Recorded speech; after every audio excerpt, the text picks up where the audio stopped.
是最有意思的部分，就是处理这个垃圾邮件。那么好了，我们来先去了解一下贝叶斯算法和公式。实际上，我们先不要看贝叶斯的公式，我想大家可能都知道。那么在这里边呢，我们通过图形并茂的方式来加以介绍。我们都玩过扑克牌，那扑克牌里边的话呢，有54张牌，我们把大小猫去掉，一共就有52张牌。那么我手中有52张扑克牌，请各位，请一位来去随机抽取。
Resume recording.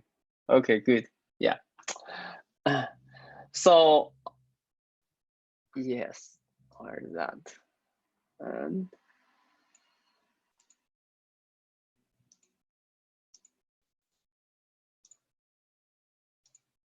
okay.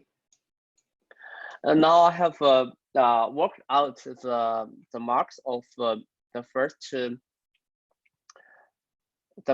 quiz. By the way, my sounds good? You can hear me clearly because I connect this AirPod. Sometimes it causes a problem. If it's not, please let me know. Yeah. Okay, and so let's start. Over.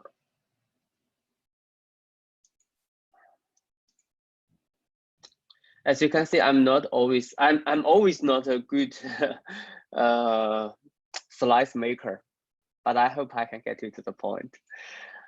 A very short review of where we are now.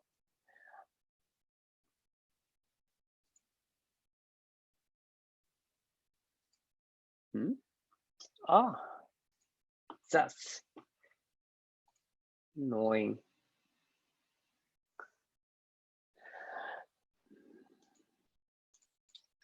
In the first lecture, we started, our plan is we first consider what is machine learning problem. And then in this lecture, our topic would be how to do machine learning.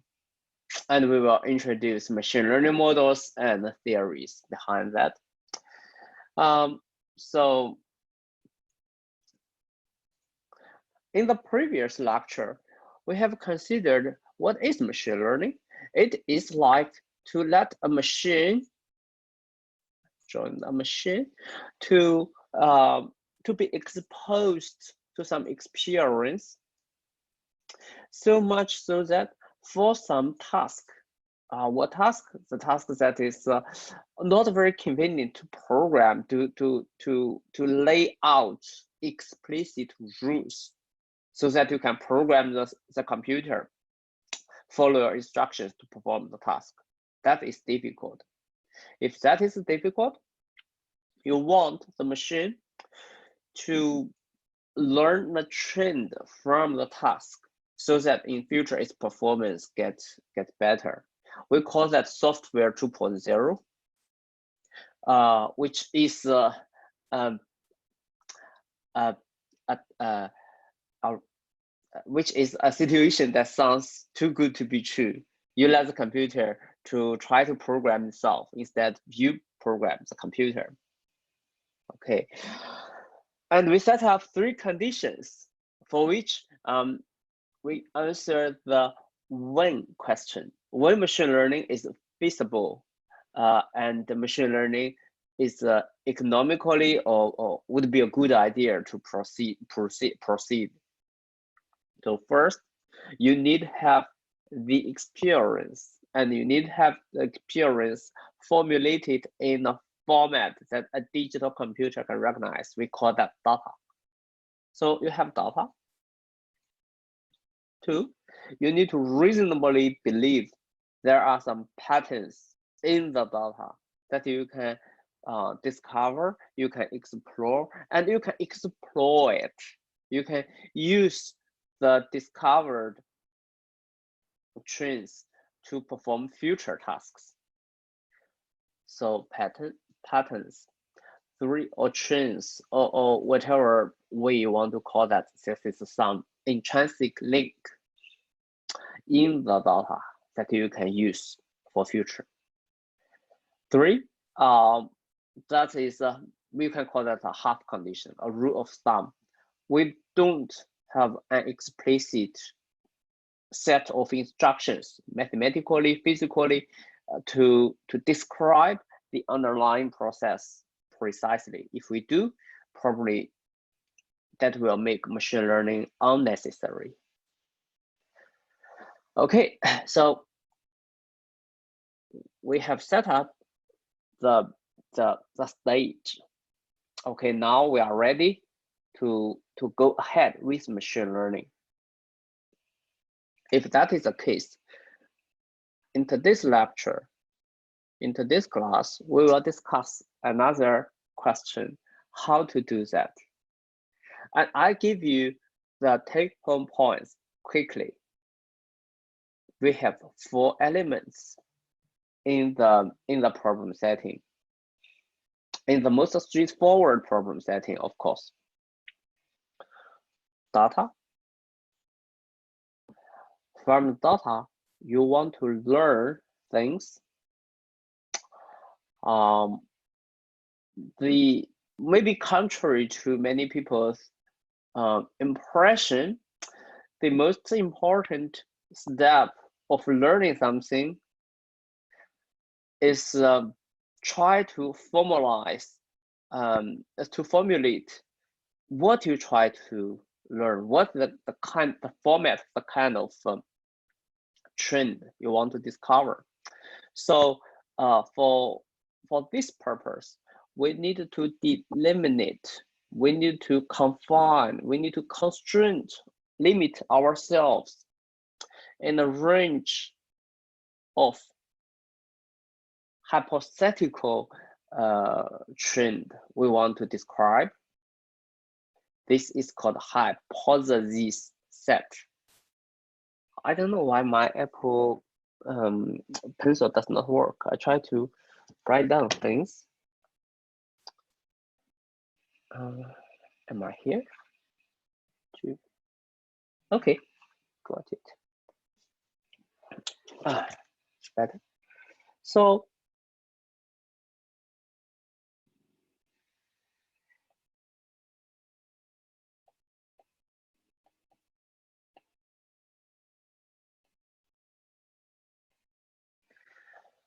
this is a set of hypotheses. Okay, this is the second and perhaps one of the most important element to determine in the learning framework. And given data, we want to compare each member in that family, how the particular member, the member describes a relationship in the data.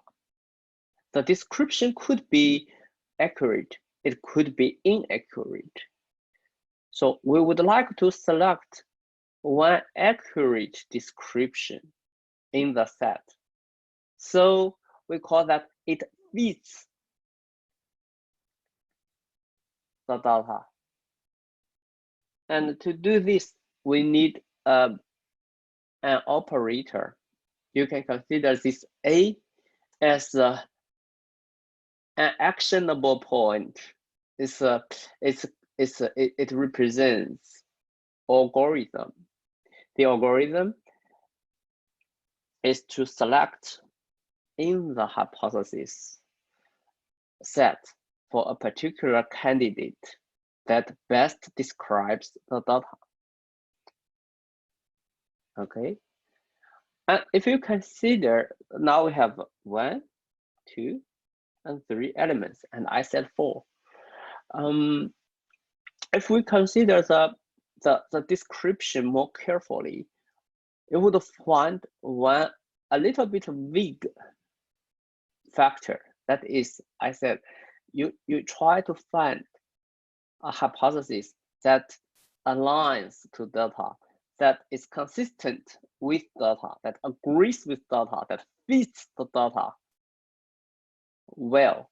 So we need a criteria according to which we can have quantified a number, using a number to assess how agreed with each other the hypothesis and the observed data. So this element has a lot of names in the literature. And now we use a traditional name, a very classical name that is from the very general way to implement the framework mathematically and engineeringly. We usually will try to frame this as an optimization problem. And in an optimization problem, you are finding something within a range and try to minimize an objective function. So it really does not matter too much mathematically to minimize or to maximize, because the only thing you need to do is just to change the sign of your the objective function. Okay, and traditionally we do minimization, and this is called loss function for loss. So a very quick ramp up of today's take-home points. There are 4 elements in a machine learning framework, or at least in the simple supervised machine learning framework we would like to consider in this subject: data, first data, second hypothesis, algorithm, and loss. Okay, try to understand that in your mind map. You could think data is something like a static thing. This stuff represents references, resources that are waiting there to be used, to be assessed, to be fed to some computation. Okay, and you can consider the H, capital H, and the loss, the hypothesis set and the loss as mathematical objects that set up the problem, that you can consider them as some data structure in a computer program. So this helps you to formulate the problem. And this guy is the most active guy. Let's give it a different color. This is where the most interesting things happen. But of course, all the things need to work together to make a learning framework. Okay, so, well, for anything, if you just want to stop here, you get the most point today. Let's do a poll, see how this message has been delivered. Are we okay?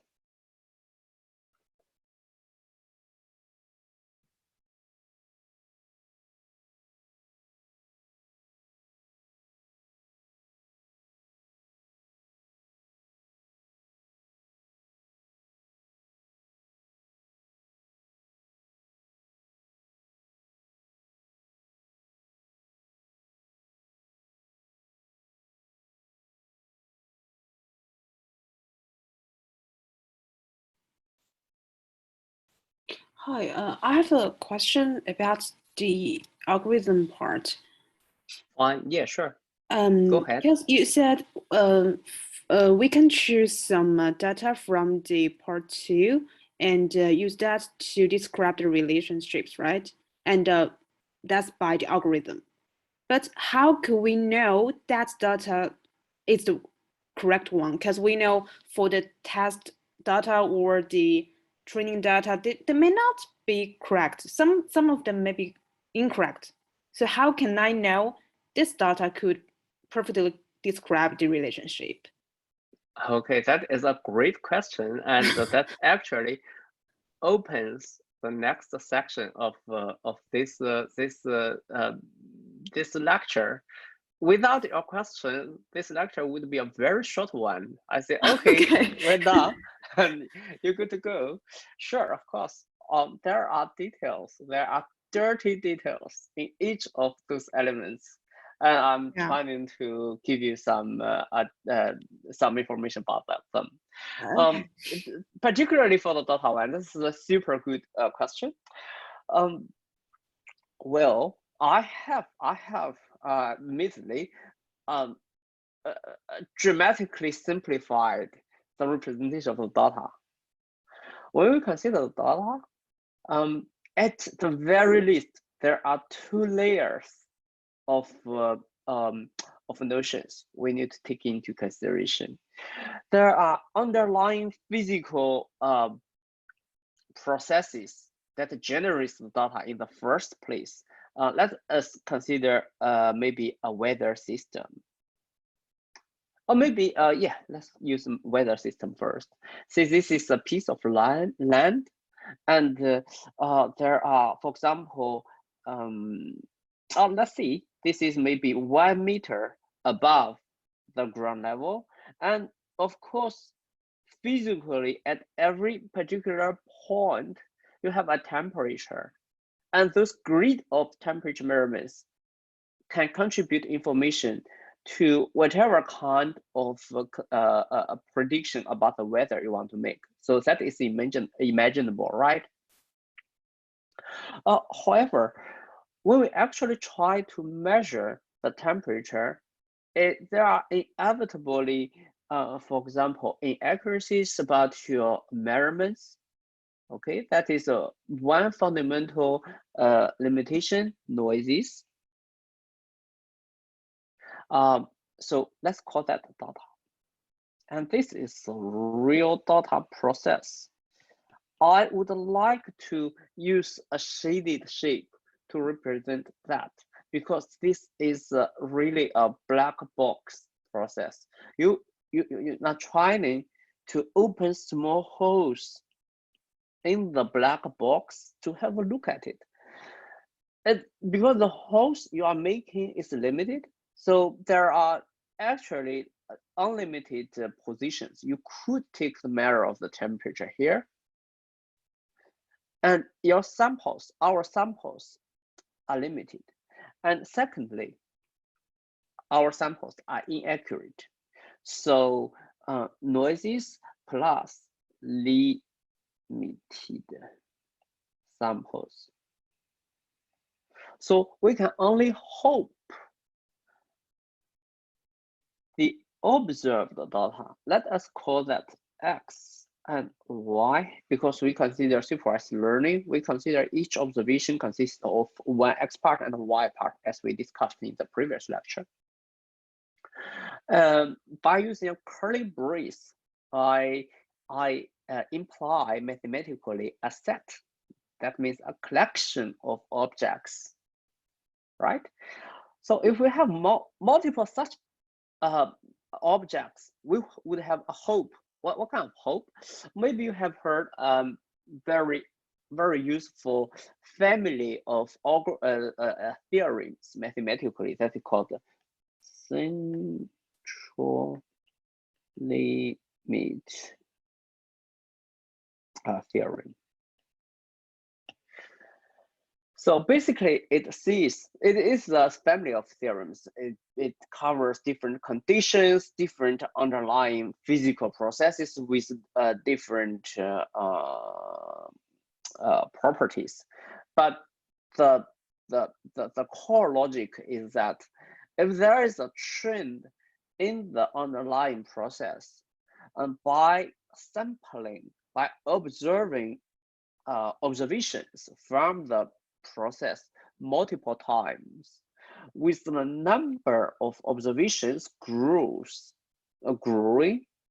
it becomes less and less likely, or I'd like to say it becomes more and more unlikely, so that the trend represented in your samples with a larger and larger sample size will deceive you.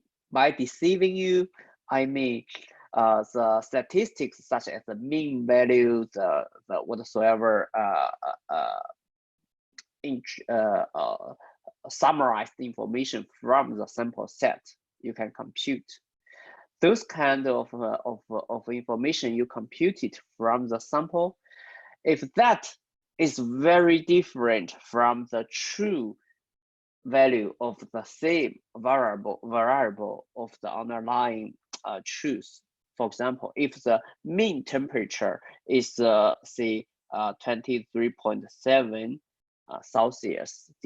degrees Celsius, but after taking like 5 samples, you get an average temperature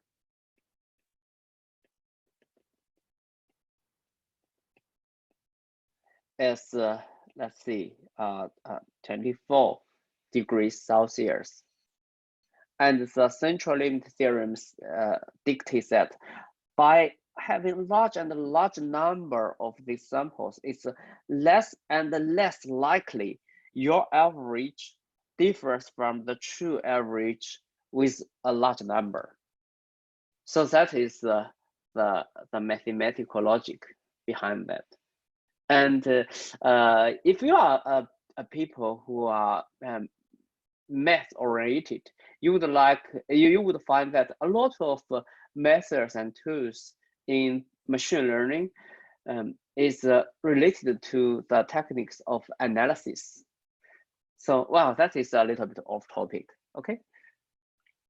And I also got a question about the loss, and we will come to the loss a little bit later, but today we do not have much of the time to discuss that very, very clearly. Let's do this one by time. And I think the most difficult abstract concept to capture is the hypothesis set. So for doing that, today I'm going to give you a very, very specific example. If you are perhaps it's not a good idea to follow me step by step, because I'm doing that for many times. I'm familiar, but just to go through the entire process with me. The point is not to solve the toy problem. The point is I would act as a machine that has been asked to perform machine learning tasks and demonstrate how the elements of this framework work together. Okay, so we have discussed the data, and in the next part, I will discuss the conjunction between hypothesis and algorithm. And we will mention loss a little bit later. And while in the process, you probably be able to appreciate how the loss play its role in the process. Okay, and let me window management.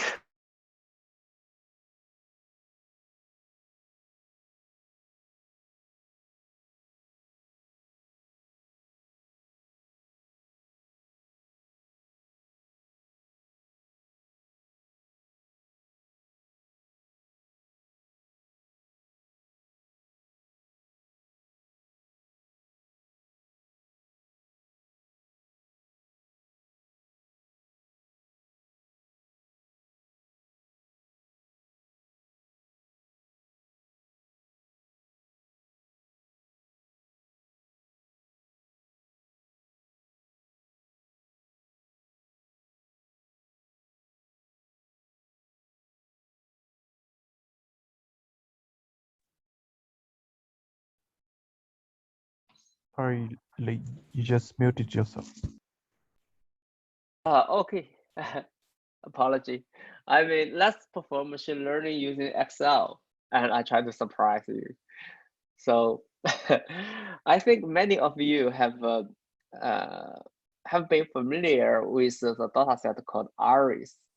We have flowers. Remember our dear flowers. It is like, let's give you a quick remind. You measure some attributes of the plant samples. You measure the width of the petal, the length of the petal, and then some other measurements about a flower. And you try to decide which species of tree this flower belongs to. So that is a task. That was a task.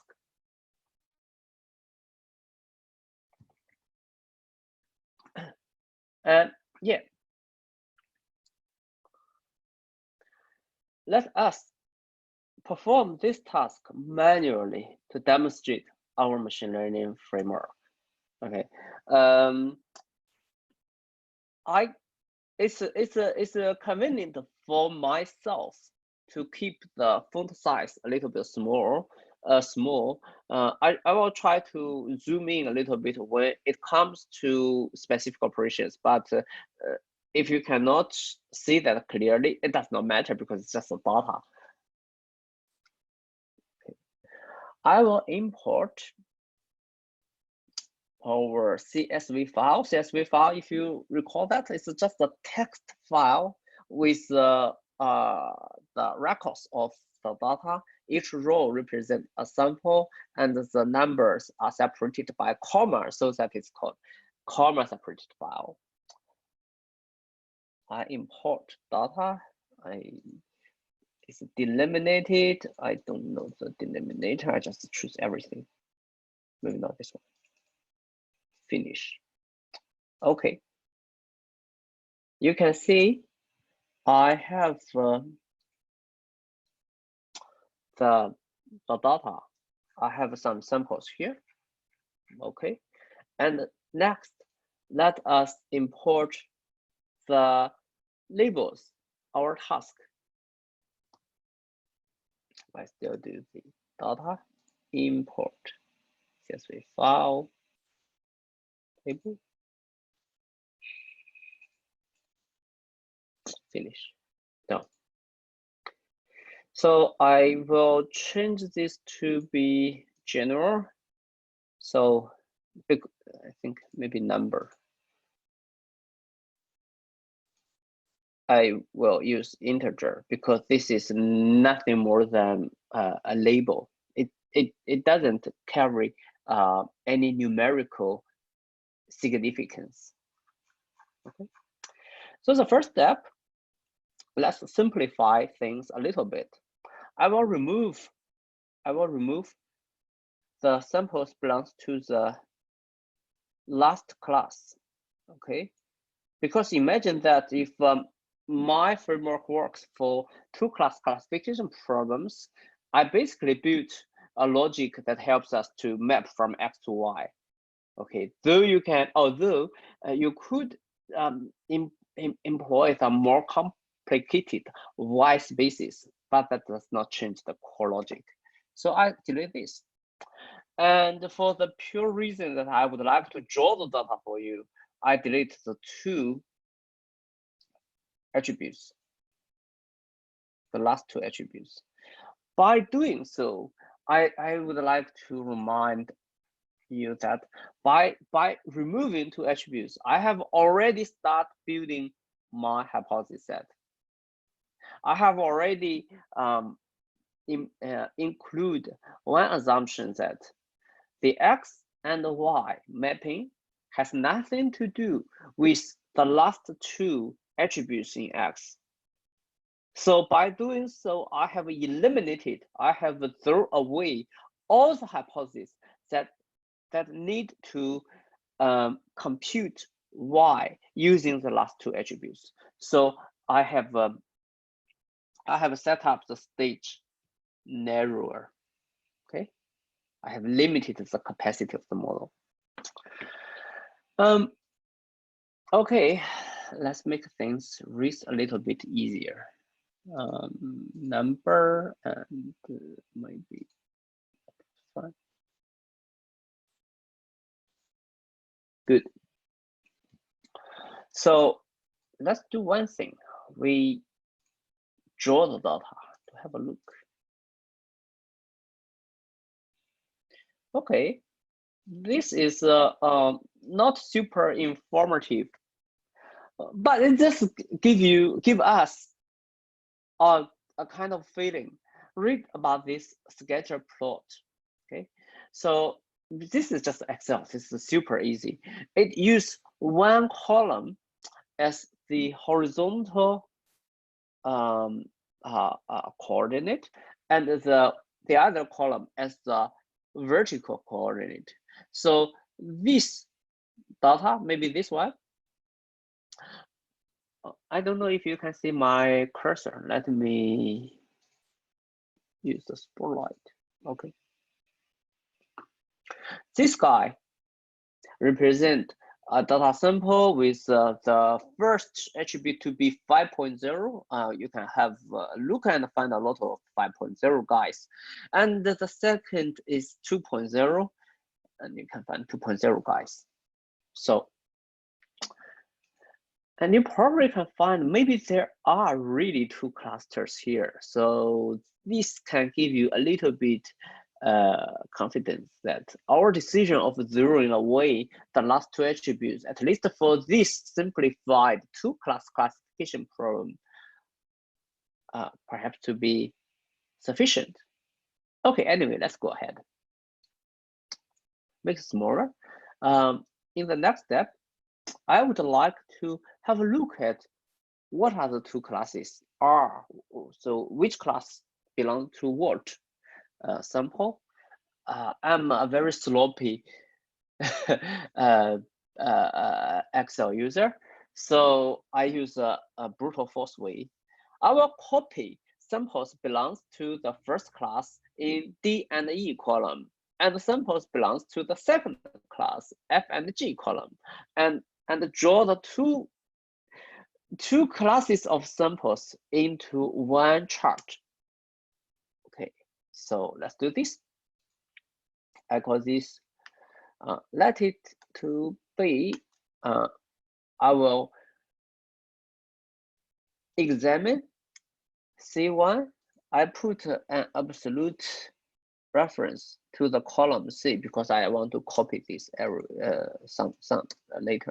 Okay, and if C1, sorry, here equals 0, I would like to copy A1, and I also put an absolute reference on column A. And otherwise, I give it an invalid value. So this is the behavior is not very interesting. It's just a copy this value here. I do the same here, but now I copy B1. Okay, great. Now I have a simple coupler. I apply this coupler everywhere.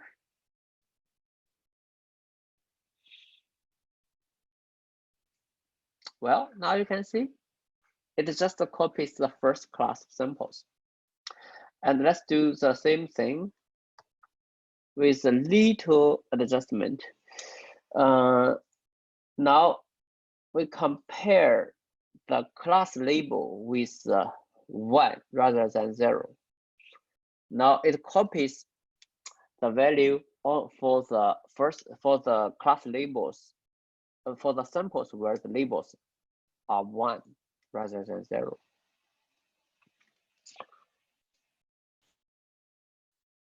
Okay, let me apply this everywhere.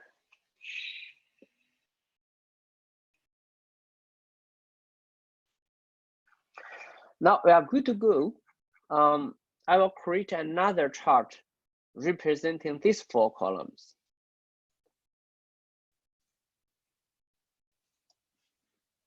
Insert.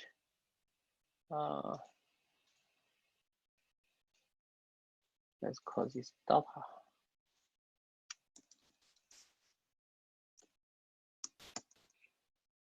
Report data.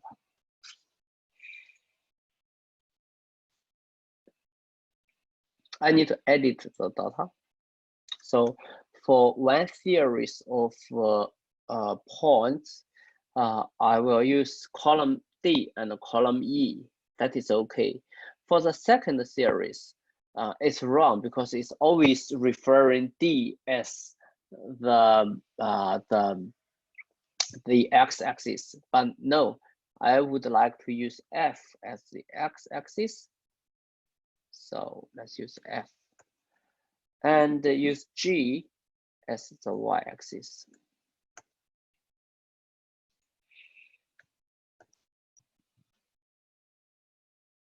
And I do not need series 3.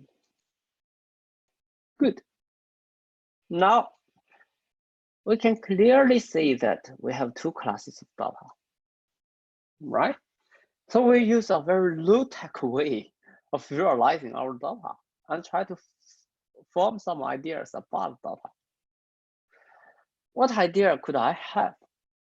I observe the data. Perhaps the most straightforward hypothesis is to, how about let us maybe cut the thing using one of the attributes from here. It seems like the orange class is a bit to the right and the blue class to the left, right?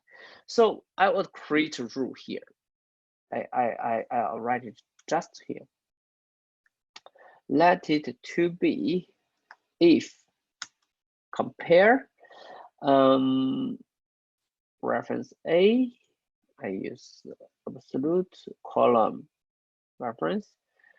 If it is less than maybe 5, let's just say 5.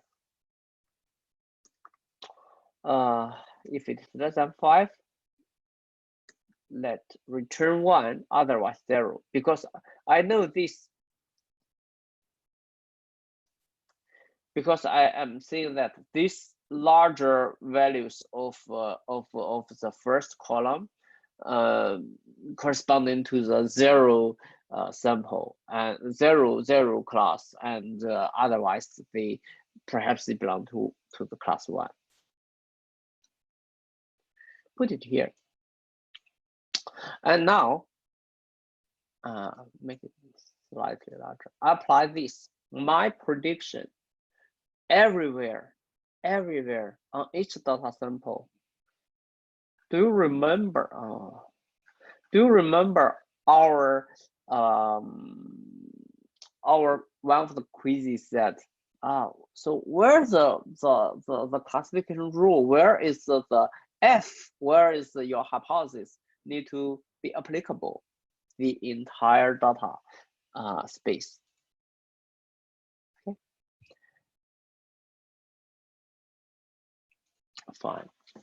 And I'd like to check how my prediction rule. Sorry, I have a question. Yeah. So in this please go graph, ahead. if in this graph, like you have done splitting by 5, like 1 and 0, correct?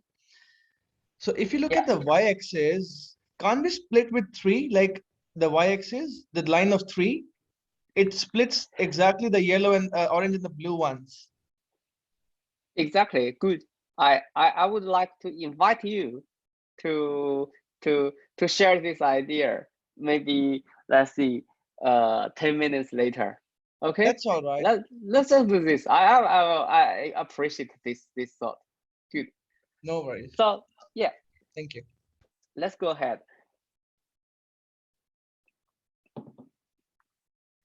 Thank you for giving me an opportunity to sip my coffee.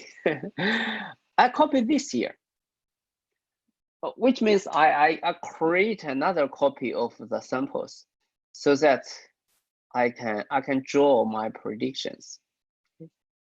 And now instead of letting my rules to check the real class labels, I would check my prediction, those H, column H. So H, and if H, and this guy if H, and this guy if H. Good. Then I apply this.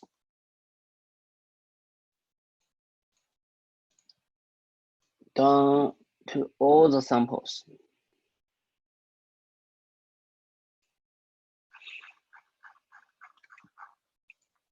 Similarly, let us create a plot to show the result.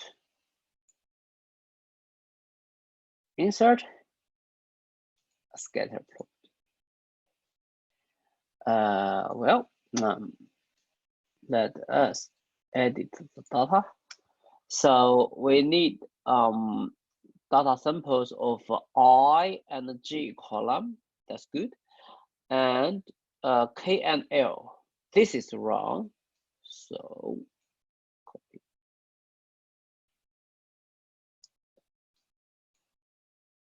K, and this is L. And we do not need series 3. Click OK. Ah, look. What do we get? Ah, perhaps maybe the first thing you we can observe is perhaps I need to flip the signs.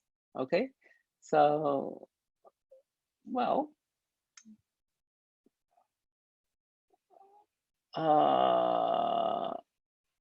okay, let's say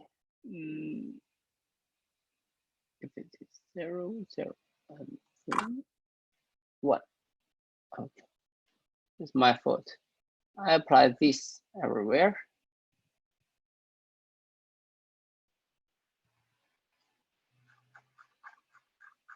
Now looks better. Perhaps you would like to see this carting part perhaps not the best one. How about let's cut it somewhere here? Okay, that sounds a better idea. Let's use 5.5. This is 5, this is 6. Let's try 5.5. How does that work? I will use 5.5 and then apply to every sample here.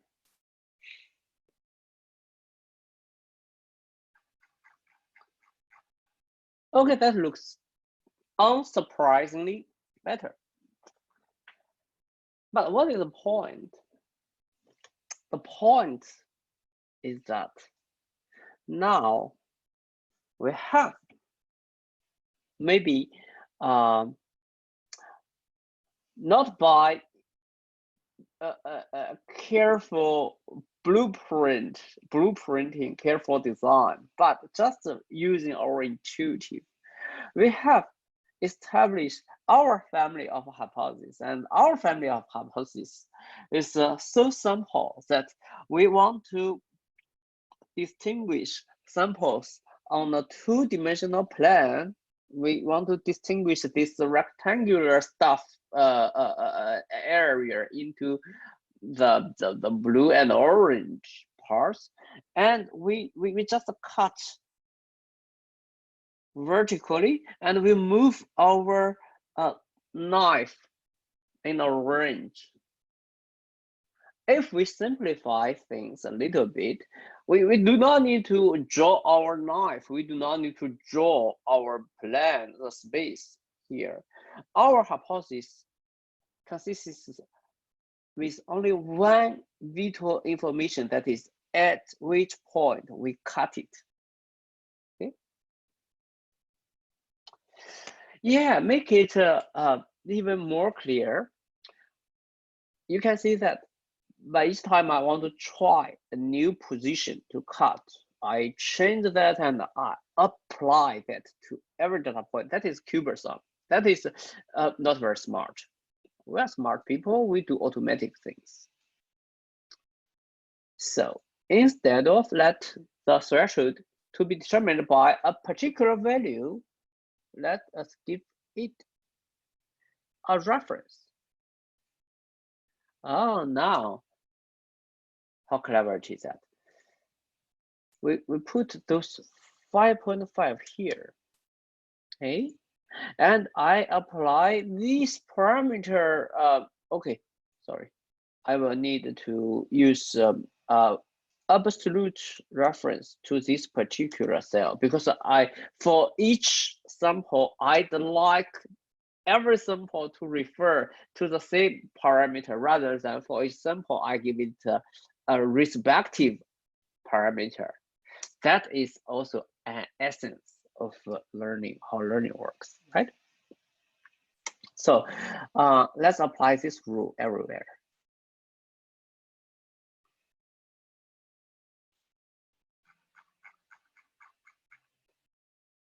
Okay, now let's do some clever stuff.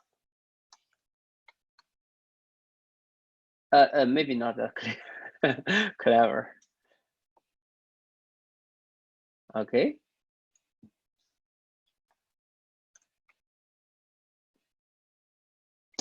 You can try and play.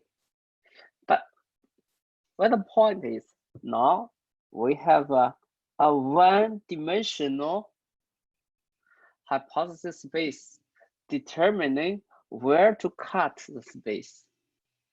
And does not take well, you are genius. Let's don't say it does not take a genius. Let's say you are genius. Yeah, genius discover that. How about cut this way? Okay, cut it maybe at 3.5, but not vertically, but horizontally. Can we do this? Of course. Actually, I'm sorry. I was wrong in that way because we're taking x as a dependent variable, right? Sorry, y as dependent, right? So we're predicting y, x is. No. Here, this is a misnomer. Usually, we call this x1 and this x2.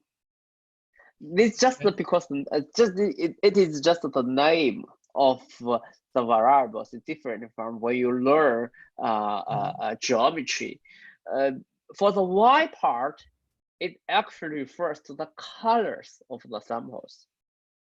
So when the x1 is this and x2 is that, the y is orange, the y is blue, and which you can also see the y is 0, the y is 1. Okay. So we can do that, like we can do x2 splitting as well. You can, of course. Let's do this just right now. Okay, thank you. Okay, so well, but let me give you a more clever construction. Perhaps I wouldn't like to throw away my previous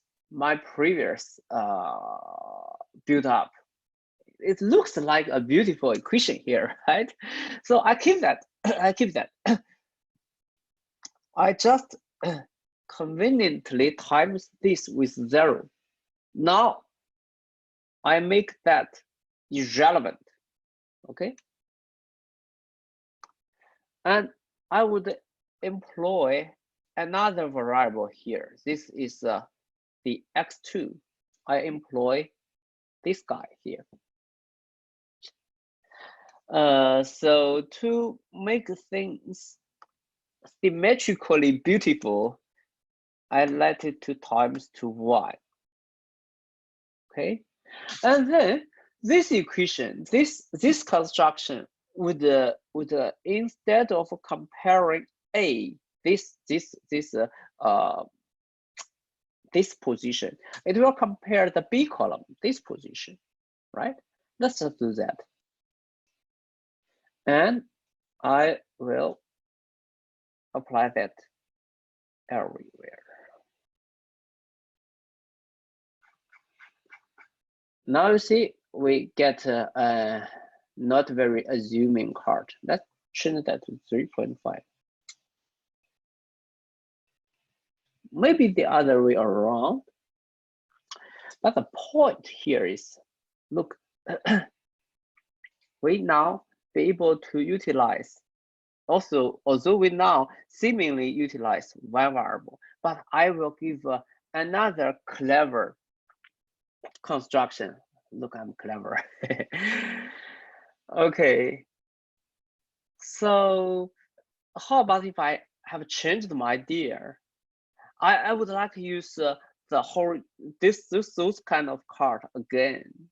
I don't like to change my equations over and over again. So I just want to put the A coefficients here.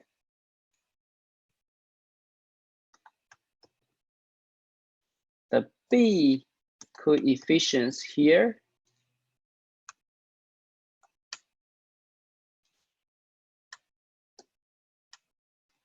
Okay, and instead of let A times 0, I let A times this coefficient, M2. Okay, so I need to use absolute reference as well. And you let B times M3. Can we do this? And I'm also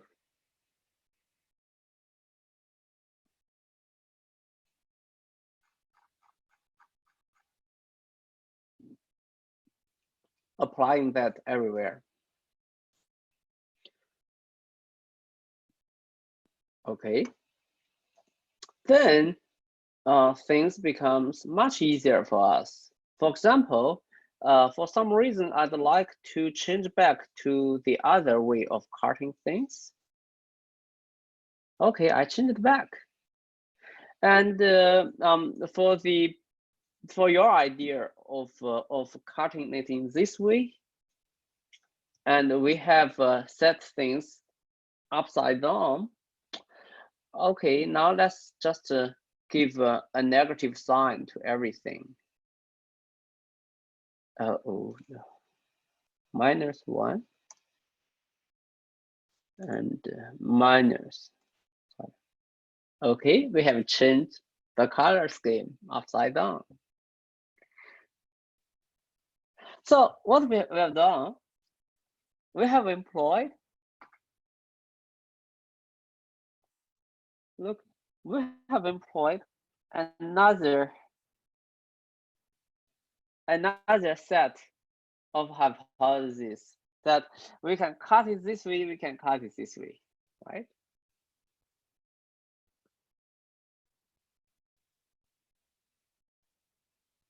So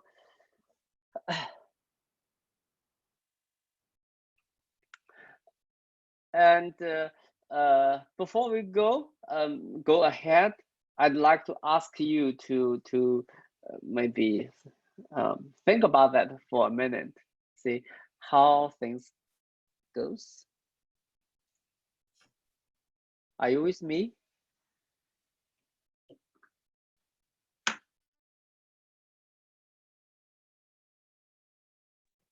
So I have the same question now. So which one is better according to you?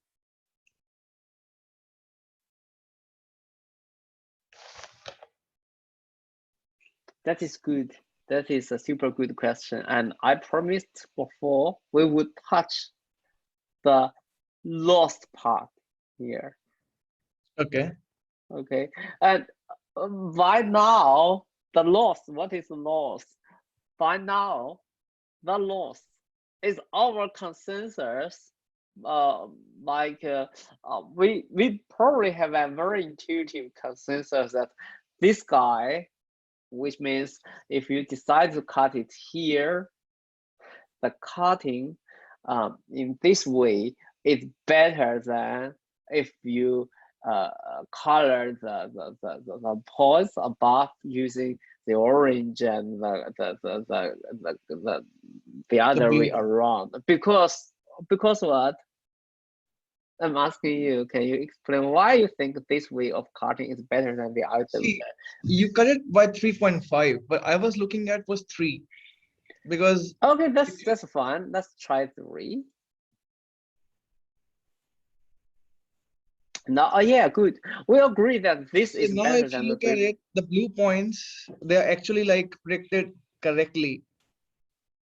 Yeah, If you yeah. cut horizontally, the more points were going towards the blue region and the orange were not predicted properly. Like with the 6th line, like that's what I thought. With Yeah. the 3 line, the more points, the blue points are all above 3 and the orange are mostly below 3. That's why I thought that would be a better cut. But if you Yes. take a 2-dimensional cut, then that will be a line between the blue and the orange ones. Now we're doing a 1-dimensional cut, but if you do a 2-dimensional cut, that will be a perfect one, a slanting line with a slope, starting from 2 and going slantingly between the blue and the orange points. It's perfect argument. That is super nice. That was good. my thinking. I don't know, like that's why I'm asking you, like, what do you think? Is it the right thinking in the right direction or was it wrong? Yeah. The point of this armchair experiment is not about to get the super nice flower classifier. The point is to demonstrate the elements in the machine learning and how the machine learning framework works. You can see that this is fundamentally different from you set here, you come up with a specific rule and you implement that rule to classify your flowers. Yeah. It is a try and error process. So, all right. According to with respect to your previous question, what is better one? But look, we now have a consensus that your choice of value is better than mine. So this -3 is better than -3.5, right? Yeah. Why this better? Because when you choose -3, that makes things look similar to things I would like it to look, right? The error is less. That's what I think. Yeah, that is our intuitive loss. We have a loss here, but this loss is just by this 110 people here. We all have a consensus. We don't do nonsense things. We think that is better than this. Of course, a very natural, straightforward is to summarize the difference between these two columns, and that would be a more accurate measurement of how the performance of the model it is. Okay. I'm stopping the poll here, and let's go ahead for a little bit. Okay. You're very right that the natural step for us to take a slope rather than this horizontal or vertical lines, right? So how about let's try a different value, maybe 1 here. But by doing 1 here, we probably need to change this value a little bit. Okay, everything is 1. So let's what is that? So if it is minus, if it's less than this, it's 0. So probably we need to make it more likely to be less than that. So let's try 0. No, 10. Okay, 10 is too much. 6. 6 is too much. 3. Oh, look, now we have a slope, right? All you need to do is to change this 3, maybe 3.2. Oh, maybe not 3.2. 2.8. Okay, 2.6. No, not this one. 2.6. Okay, I am not continue. I'm not going to continue playing this. What that matter is, look, now we have a space. In that space, we have 3 parameters. Okay, and by our exploration, we have found that, let's see.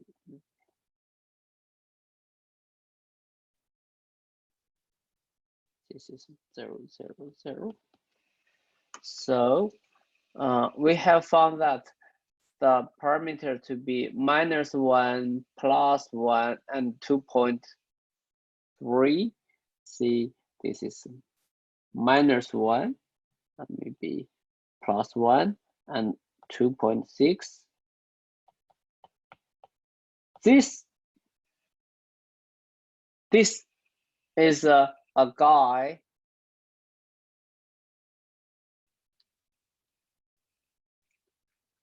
in our hypothesis set. So our hypothesis set consists of these 3 number tuples. Each of the 3 number tuples corresponds to a slope that cutting the data space into 2 classes for us, right? And what am I doing? I act as this guy. As I said, I am a human fresh computer. I select each particular points in the hypothesis, and I loop over my mind which combinations of the parameters are better than the others. By better or worse, we use a very intuitive comparison of the classification coloring we get. We visually assess it, comparing it to the ground truth visualization, right? So we just manually perform this procedure and to illustrate how machine learning works. And by building the model space here, we build a model family, and our behavior of choosing candidates here, and especially we adjust the candidates according to the previous one. Look, we did not arrive here suddenly. We choose some value and have a look at the performance and think about why we didn't got a better performance and adjust the values in a microscopic way, and eventually we get one and we're happy with that. So this whole procedure is called algorithm. Usually, of course, please be reminded, this is just a mind framework. In practice, in many of the model families, a particular model family is corresponding to a particular algorithm that helps you to select model candidates in that family. So that is the idea. Okay, so let's see if we are happy with this understanding of how machine learning works.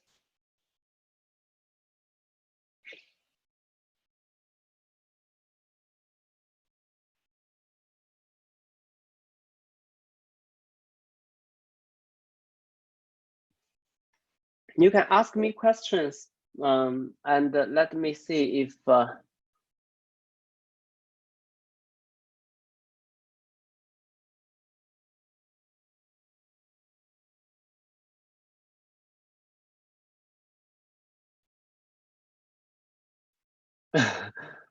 and yeah, I come across some interesting questions.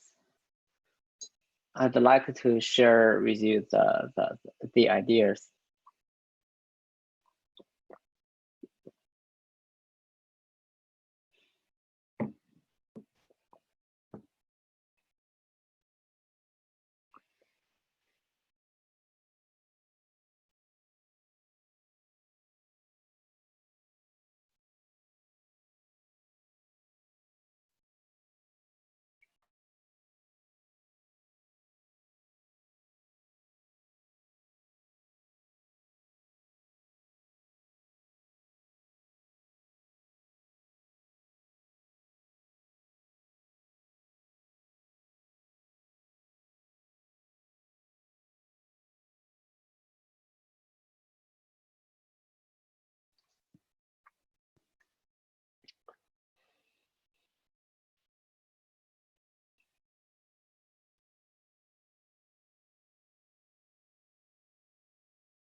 Okay.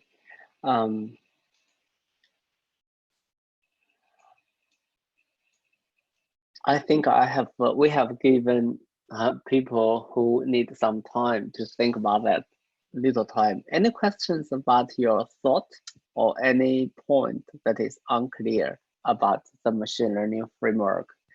There are 4 elements: data, hypothesis, algorithm to select candidates in the hypothesis according to some laws.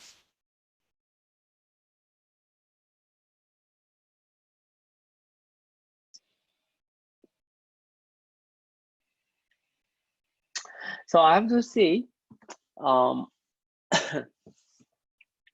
have to see, one of the questions in the chat board is very relevant.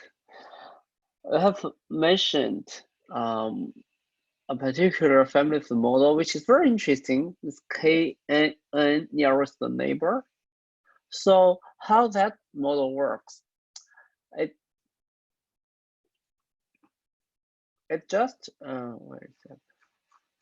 Okay, how that model works? It just dictates that if I have a sample here,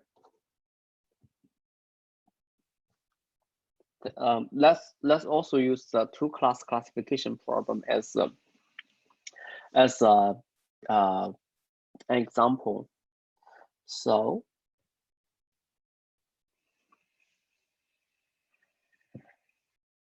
the nearest neighbor, so it basically it's a k nearest neighbor, but the argument goes with whatever number of k.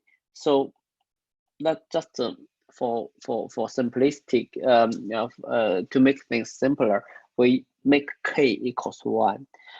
So given any data sample, we find from the existing samples its nearest neighbor, and we take the label from the nearest neighbor to the income data. That is the nearest neighbor algorithm. It is an algorithm. It is also a data model. So then what is its hypothesis set? Well, we call that that type of hypothesis non-parametric ones. By non-parametric ones, which means we do not have a collection at number tuples. We don't have things like -1 + 1, 2.6. We don't have these particular tuples, and we're happy to have a very neat arrangement so that each such number tuple represent a particular hypothesis. No, that is not the way. This is called parametric models. You have a parameter space. By searching models, actually, you are searching parameters. You try this -1, 1. You try -1, 1.01, so on and so forth. For the non-parametric ones, the model is not explicitly represented using the numbers, but it still implicitly imposes what we call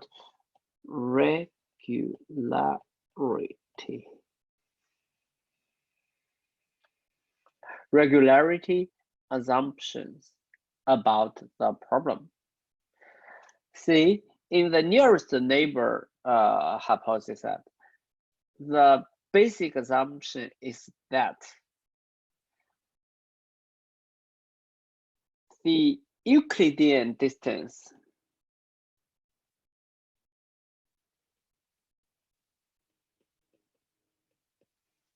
between the samples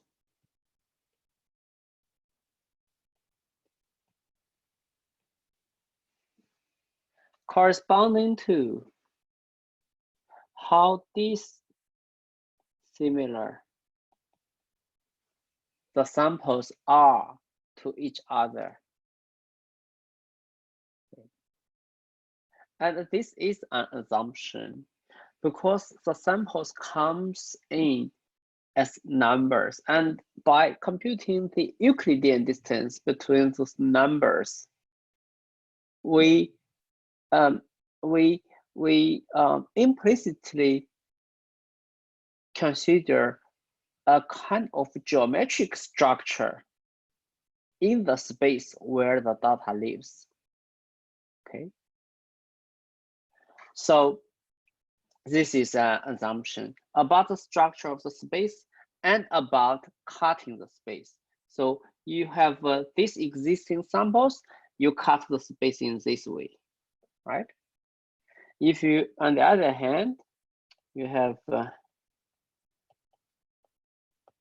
this kind of samples, you cut the space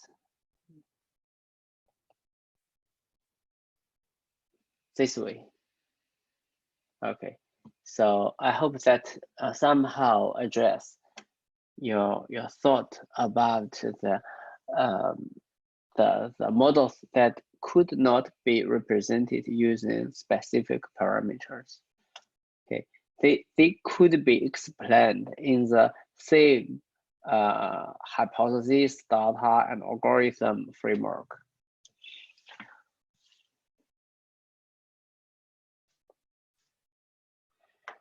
Okay.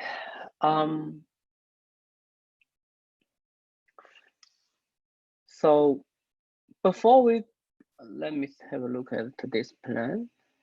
Machine learning works. Yes, good. Normalization, yes, good. Okay, okay. Okay, okay. We have covered the points here. So before we go ahead into hands-on experience, let us have a look at today's quizzes. Hopefully I have made it available by now. I remember I have set the time so that it is available now. Our quizzes, maybe.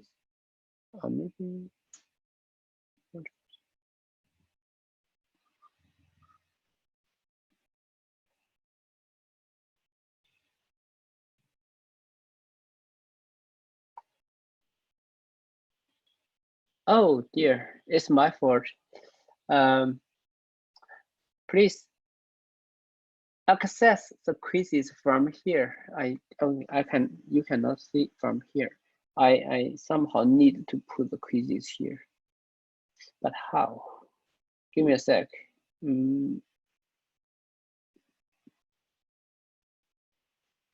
Add a page because I have added the. Okay, that's good.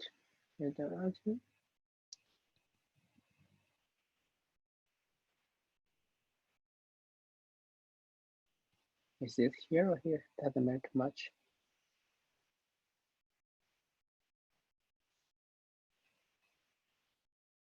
Okay, and let me check in the student view. Quiz. Okay, now the quiz is available. Okay, let's talk about the quiz.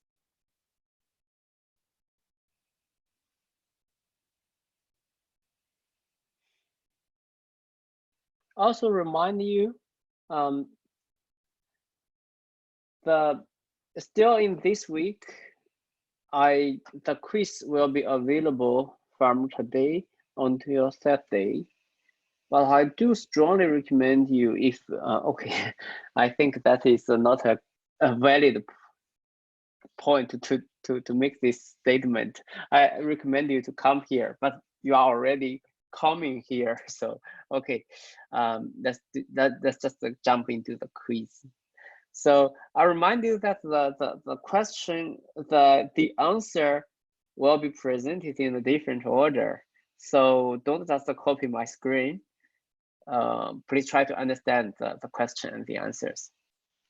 So which of the following statements about the applications of machine learning do you agree?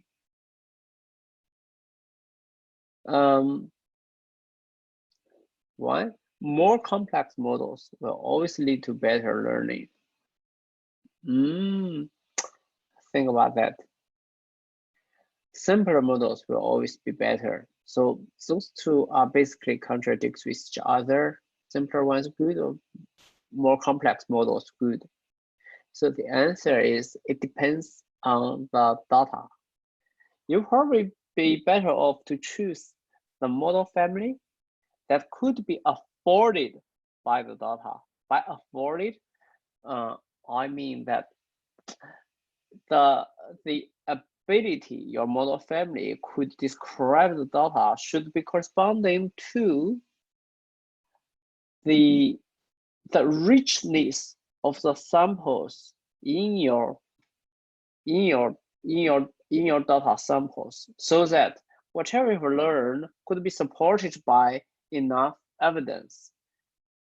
It is corresponding to the argument we discussed here. When you have more samples and when you consider sampler predictions, so you will be protected by the central limit theorem in a stronger manner. Okay, not as complex, more complex as possible, not as simplest as possible, but a suitable complexity and capacity of the model. Third, we can observe the data distribution to train models. Okay, here, remember this? We do not directly observe the data distribution. The distribution is a black box. We can only peek through the holes into the black box. We peek into our data samples. This is not a direct observation of the distribution, but the observation of the samples from the distribution.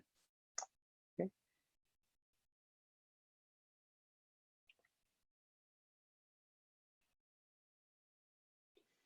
And this one is a correct answer. It is generally normal that the hypothesis does not contain one hypothesis that can describe the data accurately. It is like in our example here, we can employ different hypothesis sets, but we usually do not expect any one of them will represent the relationship we would like to model the X to Y relationship accurately. That's because, as we have discussed, there are noises, there are missing measurements, and there are fundamental detailed process we would not like to model. We think that might be irrelevant to the task, stuff like that. So we usually do not try to find the accurate hypothesis, but one that is sufficient for the task. Okay, and question 2, to build a machine learning model for some problem where the data has 2 numerical attributes, XA and XB, and 1 numerical target, Y. Alice decided to build a linear regressor for the task, which means Alice tried to build a model with 3 parameters A, B, and C. And Alice's model just dictates that, look, Y must be, Y is going to be approximated by the value of A times XA, B times XB plus C. So which of the following statements are correct? Alice has discovered how XA and XB relates to Y. No, Alice didn't discover that. And that is Alice's holy grail. Alice goal of doing this, but Alice has not completed the task. And I don't think Alice, it's a good idea for Alice to hope to complete that task. Okay. Alice has determined the data distribution. No, data distribution is something that is physical, something that is realistic, is given to you. We generally would not expect to interfere the data distribution in some way. In some tasks we do, such as when you have interaction with the environment, like a toddler learning to walk, and when he or she trip over and hurt herself, the toddler would learn something, and in the next time it's learn the task, it will be balance its body in a different way. In this case, if you consider the positions of the body as the input to the brain controlling system and the output to be the next instructions to all the muscles of the body, then you can control the situation in which you need to do the next step decision. Okay, that is a well, entirely different but interesting topic. But at least in this particular problem setting, Alice does not have control of the data distribution. Alice has decided which learning algorithm to be. Well, that is a tricky selection. Alice has decided she needs to decide the 3 parameters A, B, and C, but Alice has not decided how to do that. So the correct answer is Alice has decided the hypothesis space. Question 3, during learning, the selection criteria of hypothesis candidates is, well, that is what I'd like to introduce to you while in the class. So when in the class doing the demonstration, when we do the demonstration, we have visually assessed the performance of our hypothesis. And you, in your mind, you somehow agree that those visual evaluation is agrees with if we carefully counting the number of correct predictions and incorrect predictions, right? And that is kind of a golden standard of selecting classifiers. On the other hand, if you recall that in some of the steps, we try to adjust the parameters little by little, and following the thought that what if I change this by this little amount, how that would affect the classification performance. Mathematically, this behavior, this computation, those questions asking what if I change this and that will affect my objective function in such and that way. Mathematically speaking, this is to take the gradient of the function, and not all realistically meaningful losses, such as if you count the number 1, 2, 3, 4, 5 errors, 1, 2, 3, 4 errors, those numbers jumps 4, 5, 6, goes like that.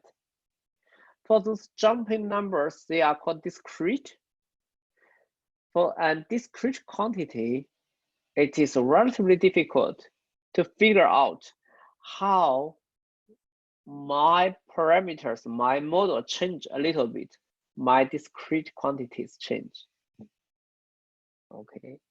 And there are other things, like if you want to detect an object from an image which is just a matrix, a rectangular arrangement of pixels. If you want to do this, Then how to decide how well or how poorly you have detected some object from the pixels?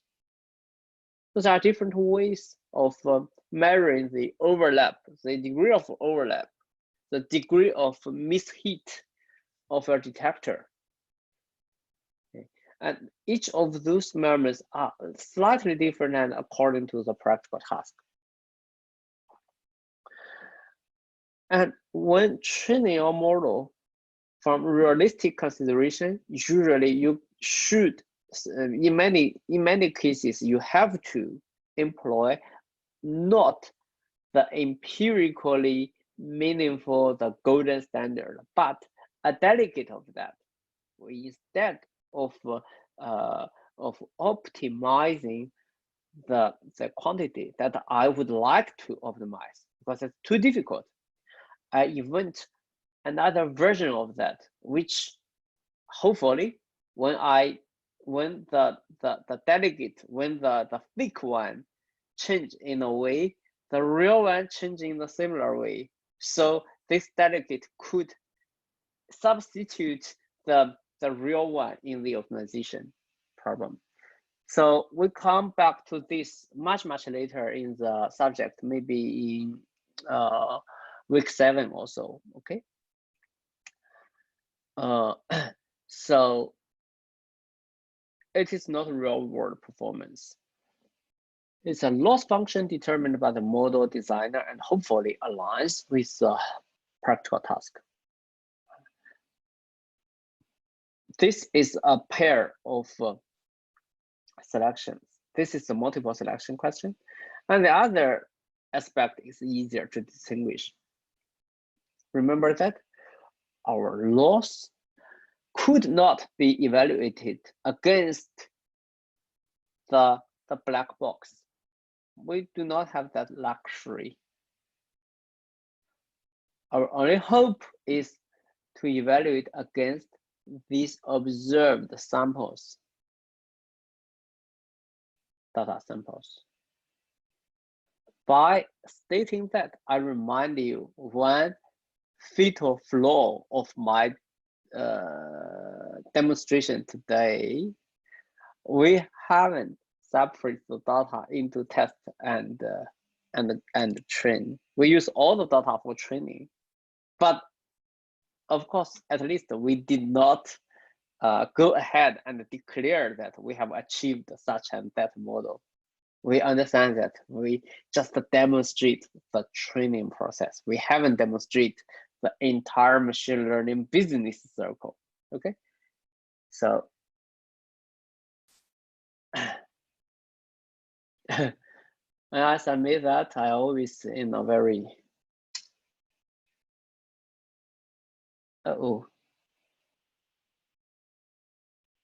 take the quiz again. If you choose to do that, okay, I do the quiz again. Okay. Consider that as a review because I give everybody two chances. We can observe data distribution.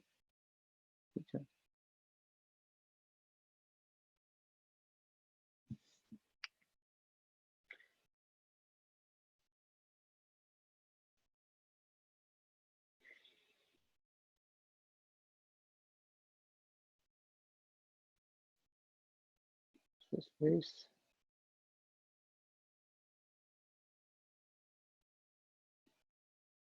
Okay.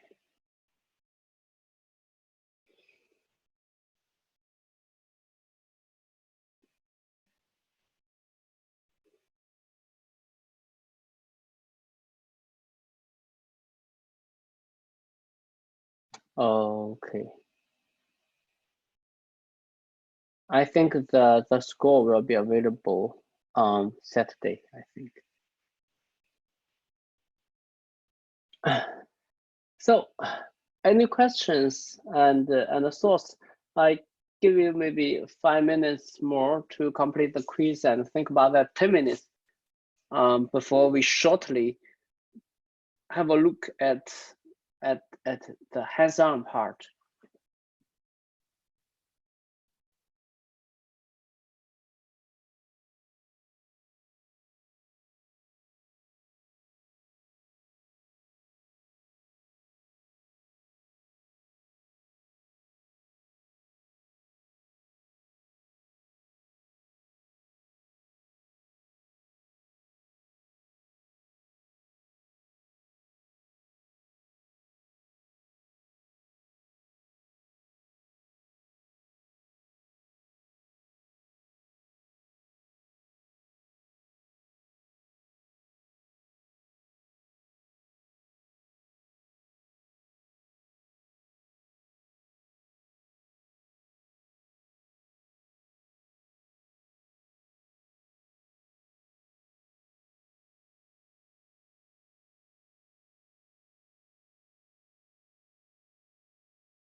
Okay, we have a small number of people needs help. If you need help, you can either type your questions in the group chat. Guitar is an excellent helper. It's just a lot of questions, and I can adjust the question as well, or you can just speak out. Thanks, Guitar. Yeah, I selected the I need help because you muted yourself and I didn't know what to do. That's why. Then I figured out that we're in a break, 10 minutes break. Then it's all good now. Thank you. Okay, okay, good.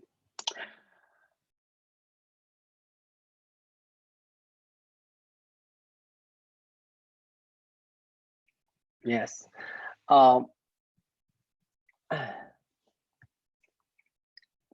Yeah, I realized that we have another hour continuing this. Well, when it comes to introduce the hands-on experience, I don't know, you are all computer science guys, you should understand the nervousness we are going to presenting your code in front of people, especially some live coding things going on. So let's put this part at the end of the session. But hopefully, especially for people who do not have much experience in Python, I hope this part can help you maybe not gain skills, but gain confidence of how things could work. Okay. For everybody.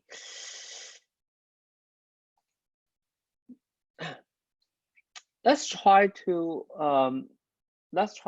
put the pieces of our puzzles together to make a whole picture. We considered where's the menu? Now I think I do not need the We have considered our data, our hypothesis, our algorithm, and our laws. And I personally act as the algorithm, and I'm looking into our hypothesis, or maybe not I am, we all, and we try to select one that is best for our data, so on and so forth. So in programming languages, as we promised that the point here is not to program how to map X to Y specifically. Rather, we set up a stage. On the stage, all possible, or at least reasonably possible, X to Y relationship are there. And we implement a selection process that selects the hypothesis from the stage according to L evaluated on data. So that is our plan. Let's have a look at the data. I would not like to talk too much on this. Let me see if I have opened that in a playground mode. I don't want to mess up, please.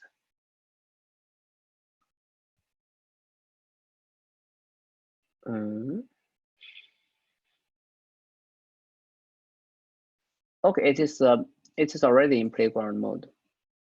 I just need to connect. As I said, if you are, especially I understand some people are located within China, and you might have difficulty to access computational platforms on Google. You can use other platforms. There are a lot of excellent ones provided by third-party business. They are all okay. We use only the very basic functionalities of Python. So choose at your convenience. Okay, but please, when you go you are going to the stage of doing your assignment 2, choose according not only to your convenience but also to our convenience. Okay, so let me do this lively. I get the data. The data is from this function. I typed it that. So you might want to type from me. Go with me. In Python, you import a third-party library. We use the third-party library because for that library, it happens to come with the data we are going to use. So I'm very happy with that library, with this functionality. I do not need to download data or do things like that. I use a library called scikit-learn. And in a library, sometimes the library is large, so you take the sub module of the library. If you type a dot, a good front end will give you suggestions by the modules. For here, we use data sets. You can just click here. Now you have data sets. You can import data sets and you can use the functions in the data sets. But because I know specifically which function I'm going to use, I'm using this grammar. So from this library, I would import the function I'm going to use. That is a load arrays. So I execute that. Now, in my virtual machine's memory, I have a function called load arrays. If I execute this, it won't call the function. As you all have learning programming languages, a function is a thing.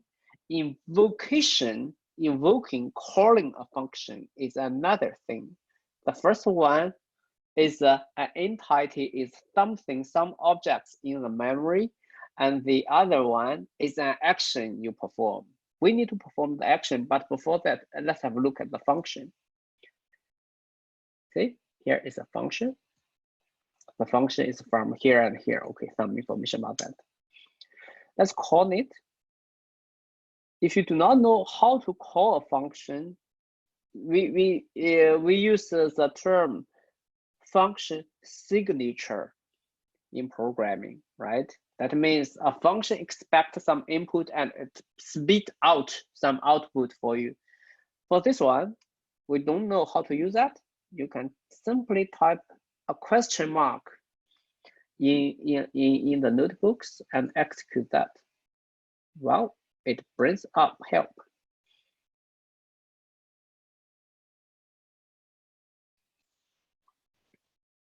So signature, it is something that I rarely use, but it has a default value, so we don't worry about that. And it gives all the usage examples, stuff like that, especially nice for the scikit-learn libraries. It has an excellent document. It provides you the examples here.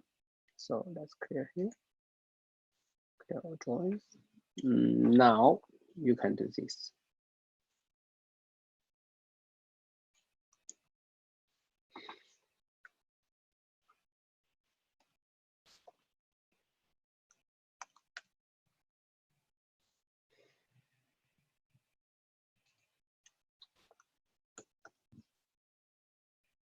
Oh, we have a large object, which is called data.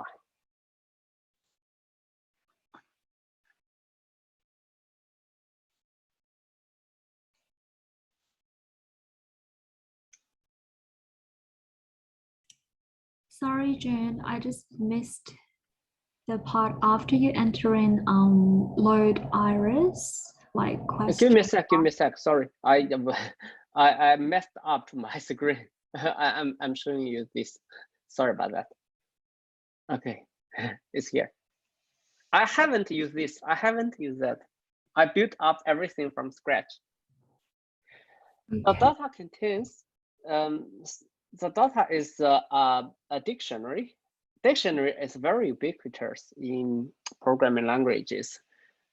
It's none other than a very convenient way to organize objects in memory. Now that data contains some fields. One field is again called data, which means probably this is a very bad name, but just forgive me about that.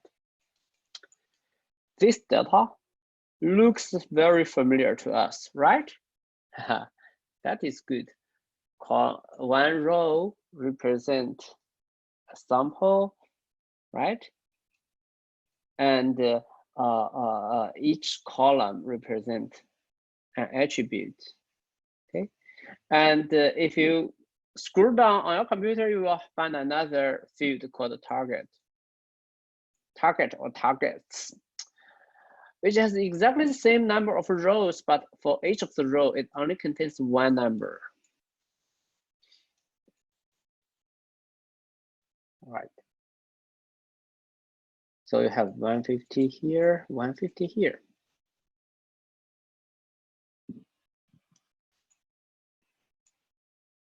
So not surprisingly, my data I used to demonstrate the idea was actually extracted from this data set here. Let's call X to be data, and Y to be. You use a pair of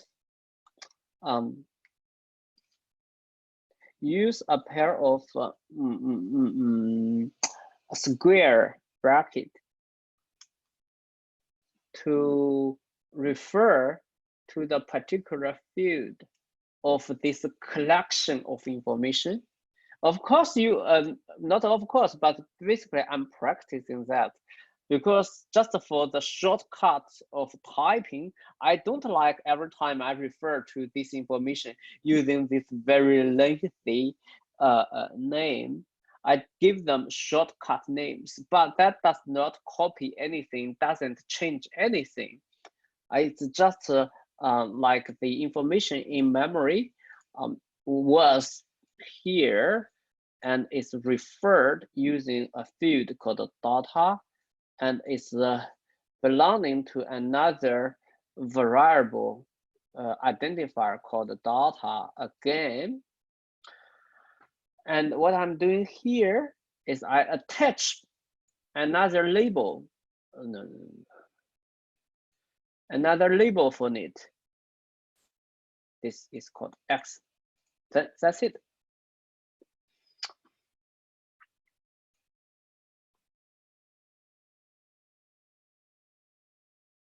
Okay.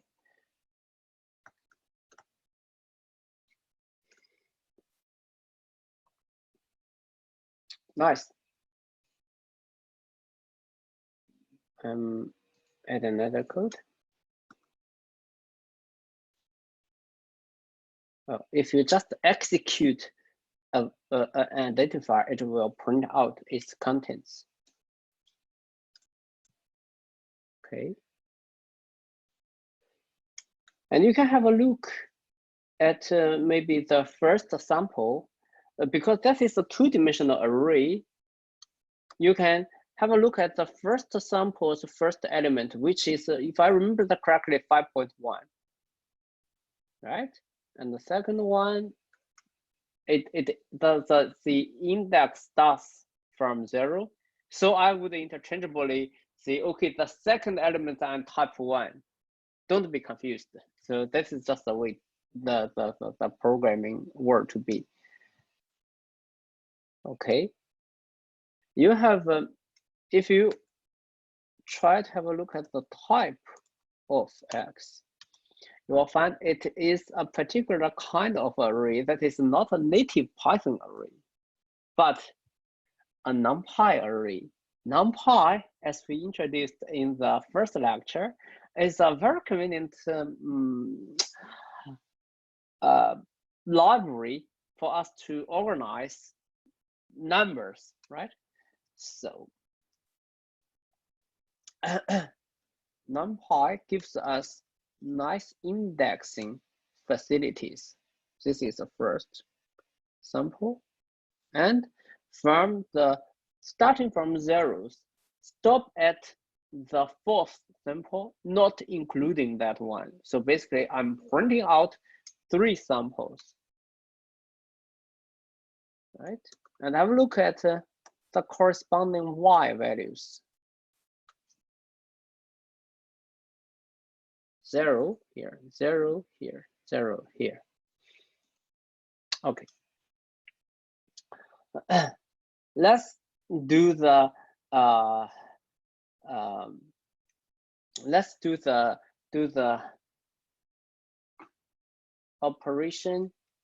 Please remember, to simplify things, the first thing I do is to delete all the samples that belongs to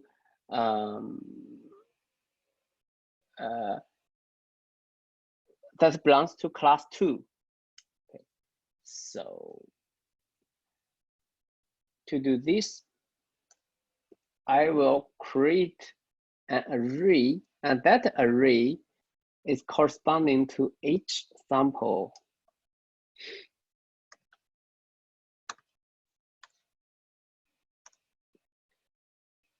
Look, it's just a simple binary test whether that sample belongs to the first class. And for the binary test, plus means or this or that.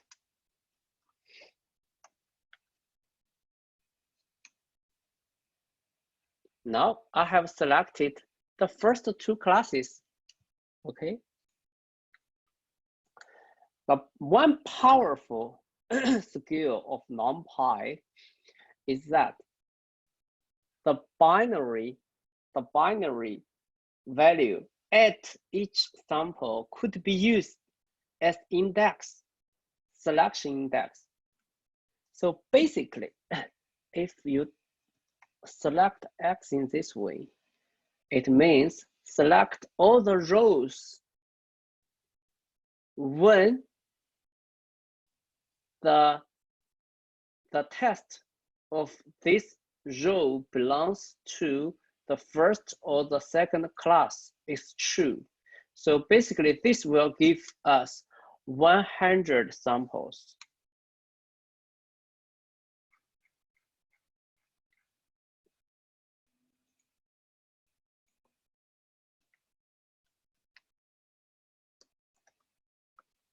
And let's call that XS.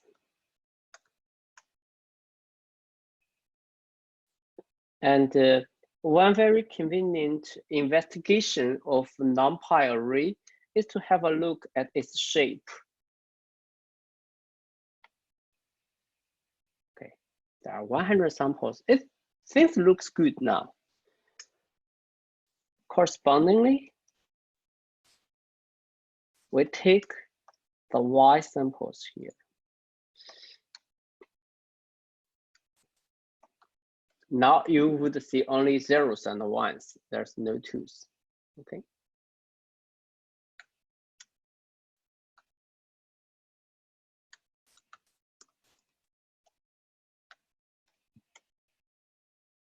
I have ignored the second index, which means I just need to refer to all the elements in the row. So I did not provide the row index, the column index. So remember, we would like to remove the last 2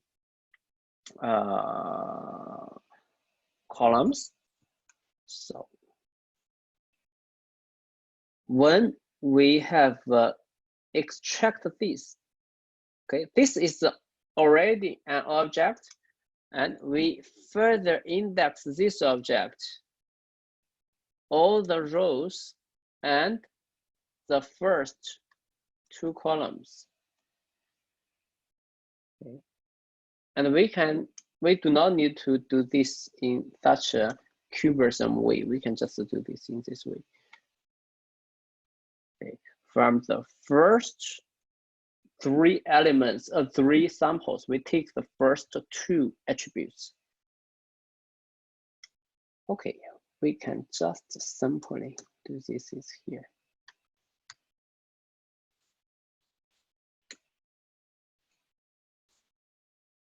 Now have a look at X.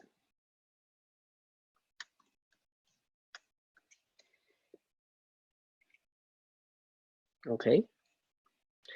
Well, then we are ready to have a look at the problem finally. We need a visualization tool that is a scatter plot, which is much easier than the Excel one. That is called Matplotlib, PYPLT. I know this typing is a little bit lengthy, but you just memorize that, and it is always like that. And you give it a shorter name. I usually call that the PLT.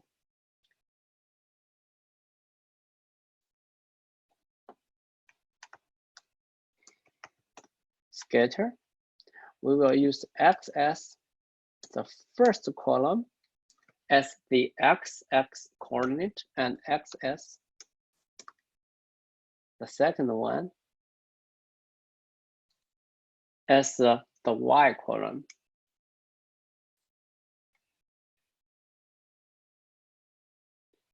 Now we have prepared the data and reproduced what's in here. This guy, okay? To color it according to the classes, we do a much simpler way. We just specify, please give each dot a color C. Let it to be the corresponding Y. Okay, now we have set up the two-class classification problem here. Okay. Well, then let's try to perform our handy classification. Instead of using this, okay, how about let us classify that using whether or not the X first attribute, this one, is greater or less than 5.5. See? Okay, then you are good to go to play with this by yourself. Just change the coloring scheme. You would have different ways of coloring your sample, and you can compare that with the ideal coloring and perform the manual machine learning by yourself. With this, we are ready to get into the next lecture, in which we will introduce you an automatic way to perform all this. Okay. I will 2 minutes over time, but I still want to share, give you a very short summarization.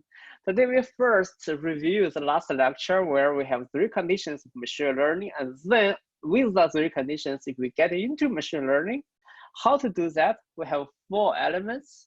We have data, and very importantly, we need to we need to limit ourselves in a range of hypotheses that we consider that could possibly represent the trend in data we would like to discover.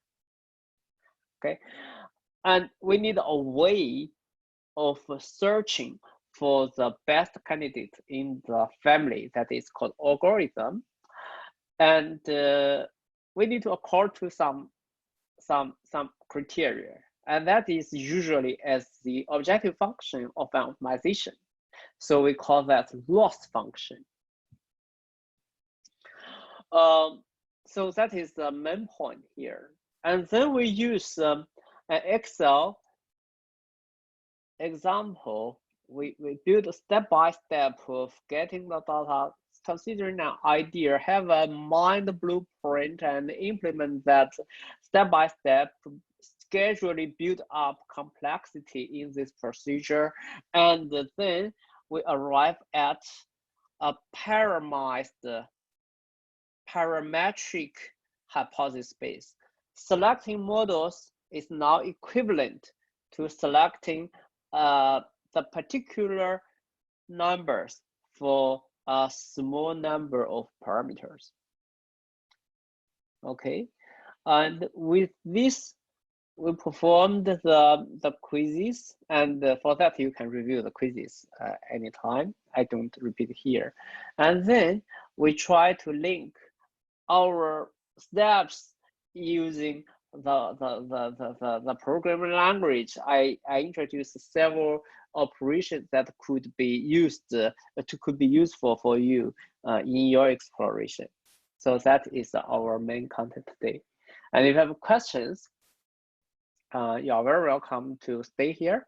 I'm still here for an hour to address questions. And if you like me to continue live programming and hopefully embarrass myself somehow, I can do that as well.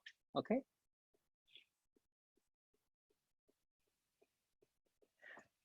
Before you go, let me go a final poll. How do you like the class? Are you okay? Thank you very much. I'm very happy with all we have achieved. And as usual, I will quickly share after, I think because we have a very lengthy recording, the cloud service needs some time to prepare the video. After it's ready, I will share the quick draft link so you can download the video. And with some time, maybe in the weekend, I will download the video. We will download the video and upload to YouTube and Bilibili, and then you can view that online. But we don't have the capacity to add the video. Is very much in a draft situation. Okay, I'm very happy to be with you. If you have questions, please type that in the chat board. Give me 5 minutes. I grab more coffee. Thank you. I'm back shortly.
I'm here. If you have questions, I can address that.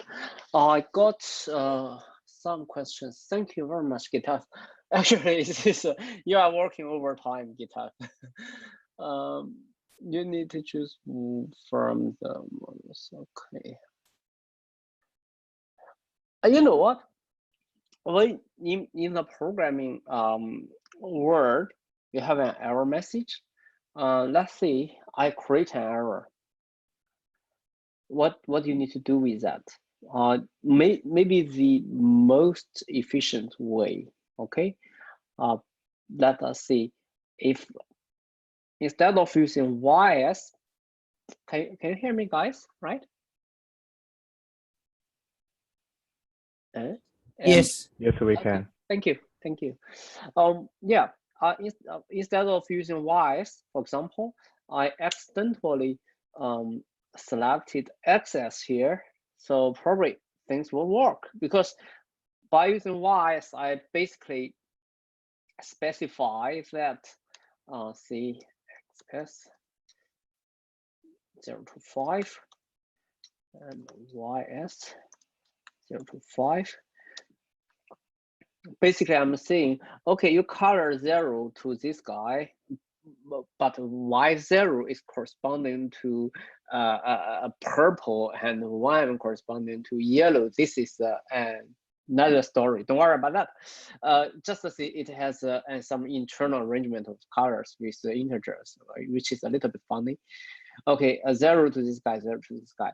However, if I use a different color scheme, see, I'm using X, but then now it basically saying please color 5.1, 3.5 to a dot that is located at 5.1, 2.5, which is not very makes not much sense. It will give you an error. Okay. The efficient way of dealing with such kind of errors, especially if you are not very familiar with the language, is first read it carefully. Don't be scared of that. Those messages are designed to provide you information rather than hide information from you. Well, I'm not talking about C++. Okay. So is this the most recent call last? Basically, that is C. When okay, let's follow this and I explain that a little bit later. It has a long error. That means the error has been tracked somewhere. But the most core, the most recent core last means it will try to get to the point where the error has been thrown out. If you read here, this is where the error has been caused. Of course, very unfortunately, maybe I have chosen a bad example. For this case, you should not get to where the error has been thrown out. Rather, you should go up to where you have started the whole process which end up with that error, because the whole process is within matplotlib, which is not of your concern. Probably that will be your problem. So anyway, the point is find in the error message and find your own code. Your own code could be the culprit. Here is this problem.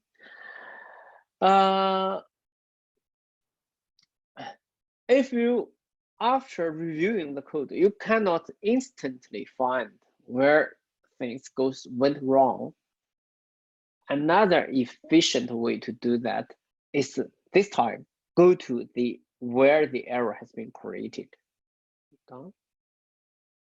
Okay, and at this point,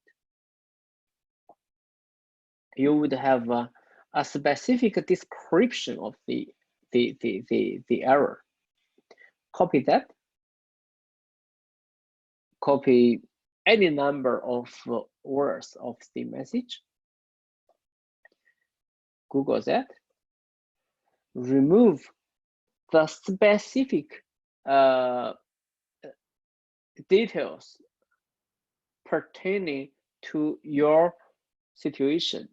Maybe the 200 won't apply to everybody else. So consider the situation could be encountered by someone else, but with slightly different details. So when you search that, chances are that you will be led to a page that is on Stack Overflow, and that would provide you the solution. Okay, Stack Overflow, look at that. Okay, scroll down to the answer. So, okay, sorry, this might be slightly different from the situation you have. We create a slightly different conditions, but it is quite similarly related. It's about the error values in the color argument in the scatter. Okay, so that is my small tip of programming that.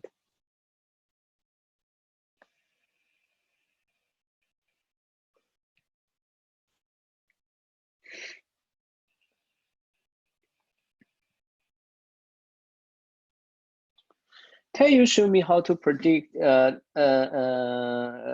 according to predict value? Because I was out of time in the class just now. You have a much easier way to do that. Let's call that prediction to be prediction. And our prediction is a thing. Remember this guy? This guy H. In the first place, we have used a really simple H, right? We can adopt that strategy here. We just need to remember that the column A corresponds to X, the first column of S. You can even make the correspondence more explicit by calling that as A. And now you create exactly the situation that in our Excel. And then you color with this, you can call that H maybe, then you will get very exactly same correspondence, right? And then you can call the color code as H. So let's go.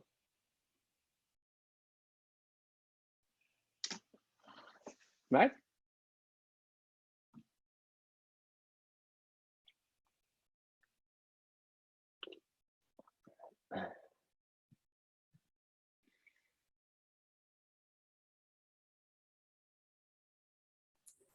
Hi, June. Mm-hmm. I have a question. In the exercise 2 learning selection, so a little bit below that, what is happening with the function? A little bit below that as well. So there, learning selection. What is happening with the first 2 functions? Actually, I would like to demonstrate this today, but probably we need to. We don't need to, but it could be benefit for us to delay this part into the next week.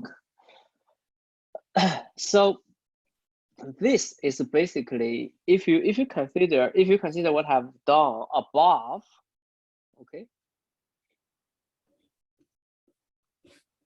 it isn't too much deep. I copy everything here, so you do not need to scroll up and down this way. Okay.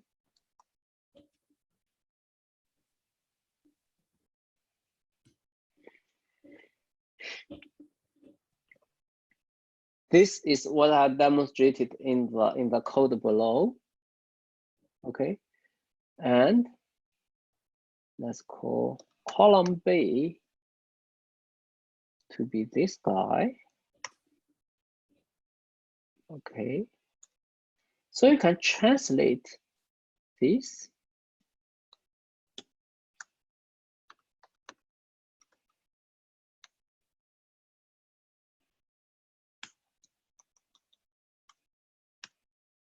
Okay. And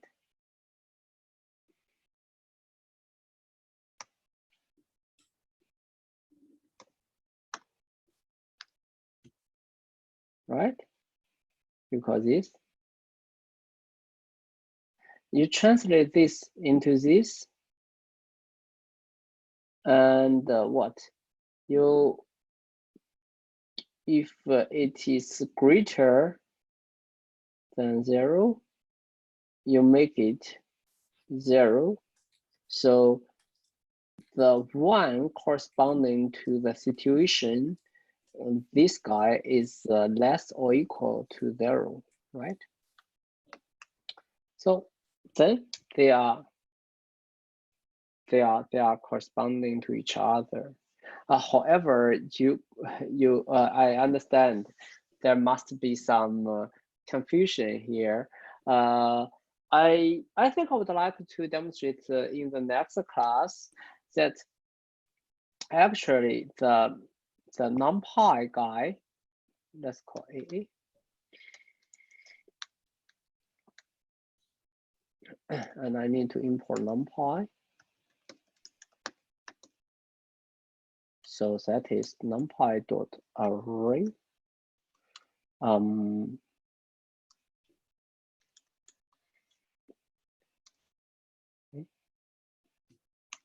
So this is a native Python array. Okay, I show you the difference.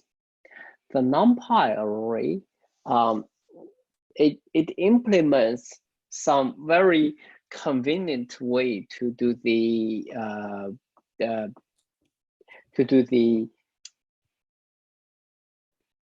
element-wise or numerical operations. Have a look at that. You can imagine what it would be, right?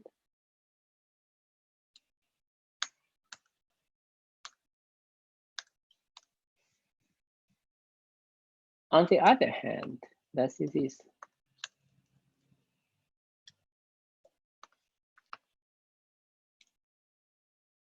Wrong, because one part of the plus operation is a list, the other part is an integer. They don't add to each other.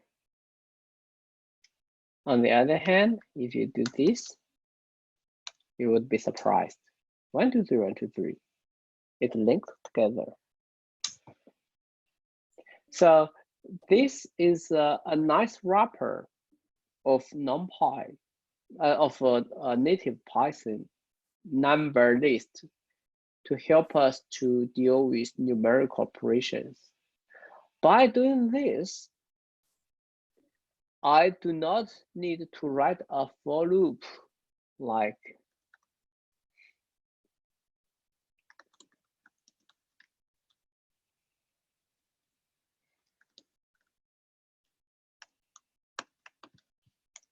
I don't need this, sorry, double A. Okay, I can simply do this. So it helps you to write out the element-wise operations in a concise and very efficient way. So this function implements this rule, right? Let us execute. Oh, that is a shame. Let us see. Let us look at this rule. You can change this a little bit, maybe.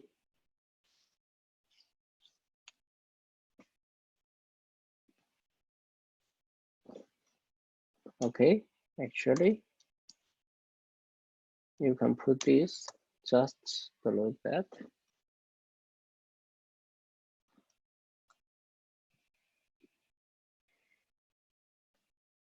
You got it? Yeah, I understand. Are those numbers just randomly picked? Like these ones, like it's negative exactly. 0.5, 1.0. Did you I randomly understand pick your those? point. Yeah, for now, it's just randomly picked. For now, it's just randomly picked. But we have a way of picking them systematically. And that is what we are going to introduce in the next lecture. Okay, no worries. I understand now. Yeah. Okay.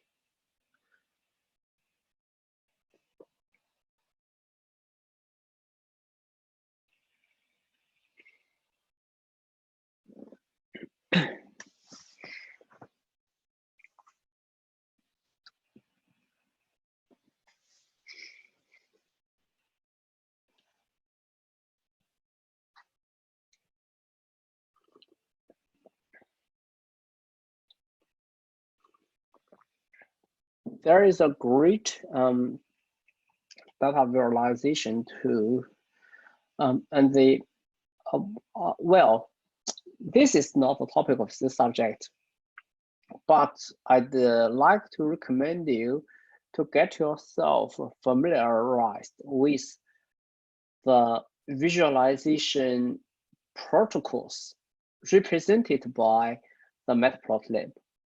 I personally think Matplotlib try to mimic what has been done in MATLAB, and MATLAB is a very excellent tool of visualizing data for many years.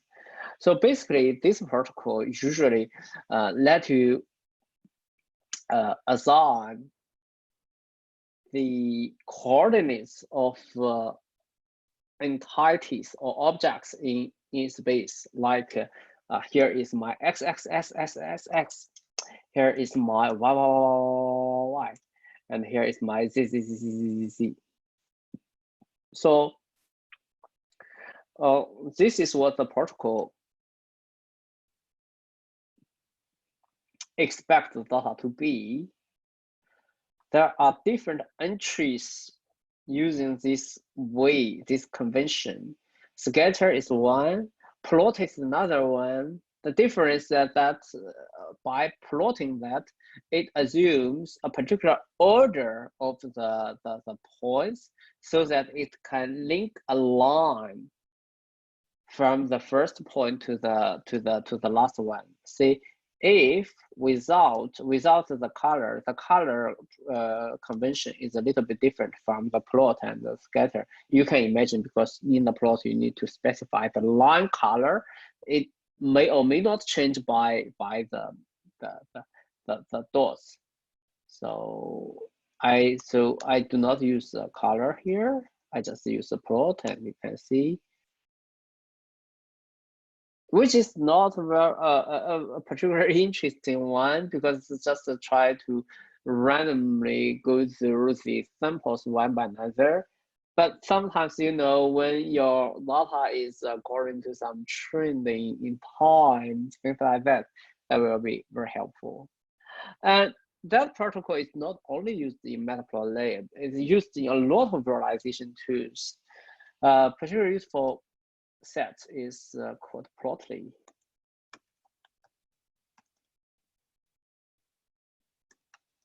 And I'd like to use Plotly Express. It has also the scatter. Okay, and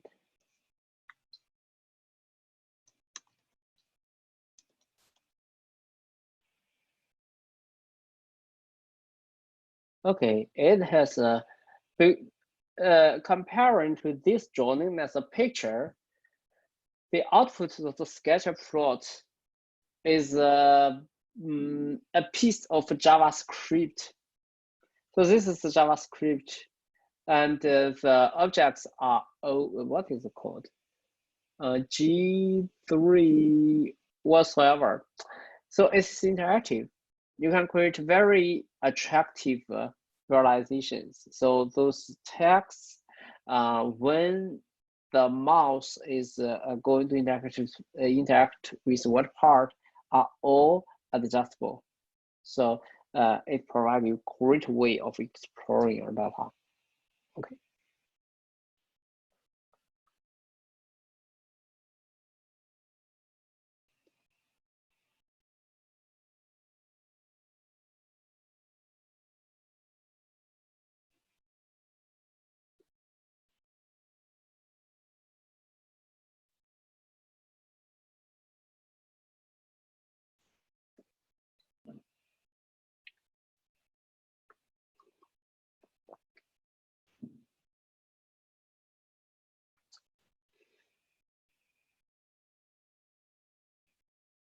Yeah, Tableau is very well as well. Thank you, Gitas, for the suggestion. You can type that. You can message that to everyone, Gitas.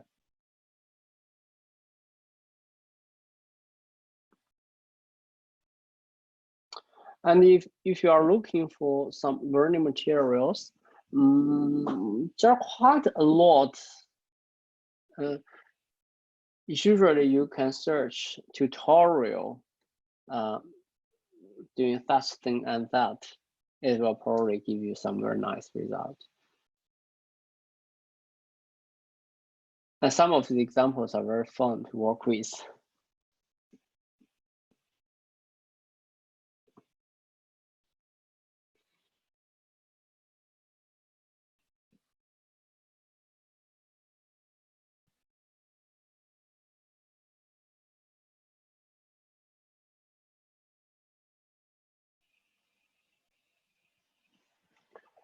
I have another question. It's from Ria.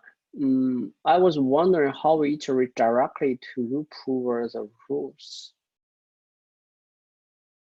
Okay. Well, looping in Python is a magic thing.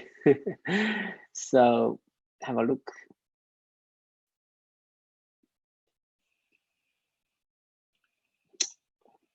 Let's use our X as for example. The objects like that, right? Let's take the first 10 of it here. Okay, so I will give it some very unassuming name.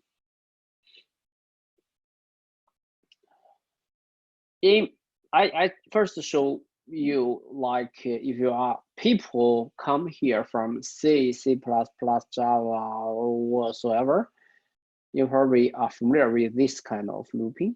To loop, you first want to figure out how many elements are there for you to loop over. So we have a look at this figure. Oh no, this guy. You probably have 10. Okay. Then we need a counter to range from 0, 1, 2, 3, 4 to 9. You get it. And you get it.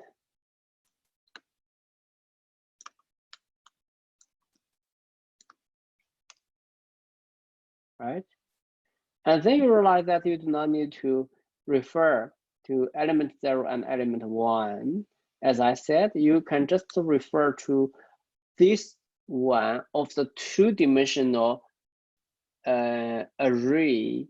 The elements of the two-dimensional array is a one-dimensional array. You can think the two-dimensional array as a lot of one-dimensional arrays stacked together. Okay, this is just to take one layer of the stack. Okay, so we loop over all possibilities and possibilities among the collective objects within the X and X. Each individual of the collective objects is indexed by the corresponding loop variable. In Python, you can do this in a simpler way. I show you another example, which is simpler, maybe SS. A, B, C.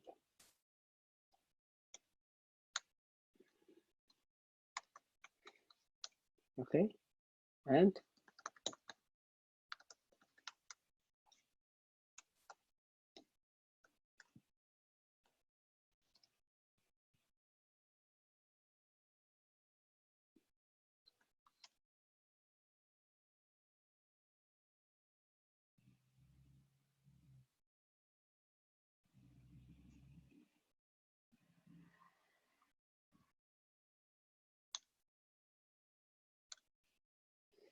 A, B, C, D. I was with a surplus comma, so it was wrong.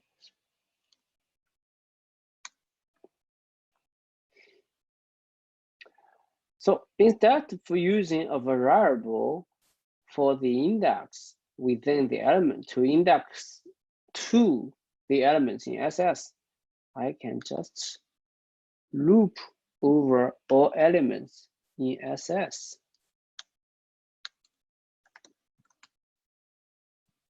Okay, it gives you the same thing. So the similar thing happens to this stuff.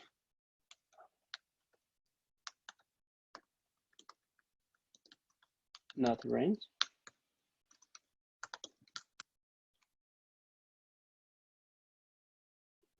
Now we eliminate the looping variable. So that is that happens to my application of the function to every single element of another array. And if you want to do something about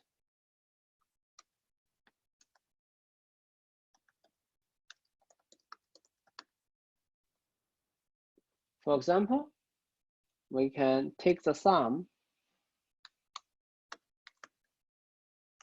Know that because within each loop, this X is only a one-dimensional array of two elements. So we only have X0 and X1.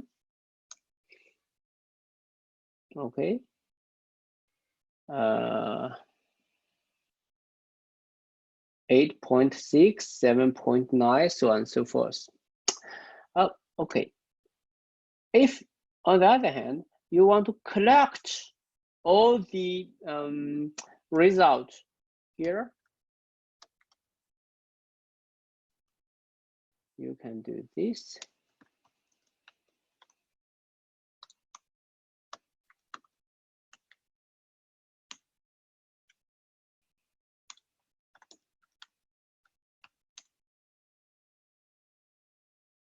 Okay. So for now, let me remove this part. It's not necessary anymore. Maybe I just keep it here. And we have Python provide us a convenient way of doing this. What we are doing, we construct another list, and that list is X0 plus X1. Where do I find my X? So the X is for X in XX. It does the job of all those codes here.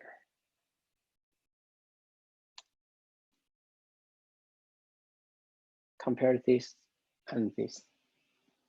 So if you do a prediction function, F, 0, 1, where is my F definition? Let's make it a simpler one. Okay. You will have a 0, 1, 0, 1, 0, 1 thing.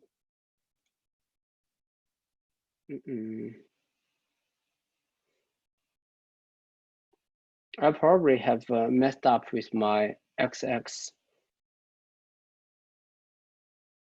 Oh, no, this one.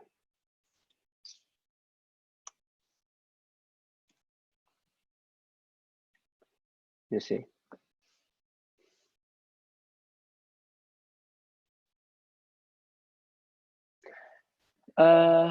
Yes, there are solutions to the exercises.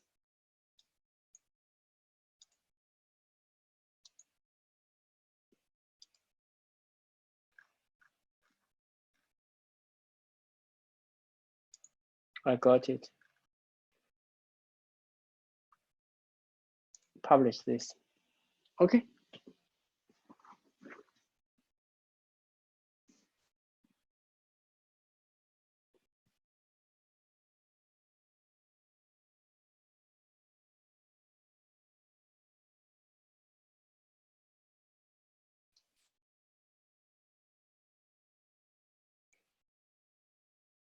Thank you, Gita.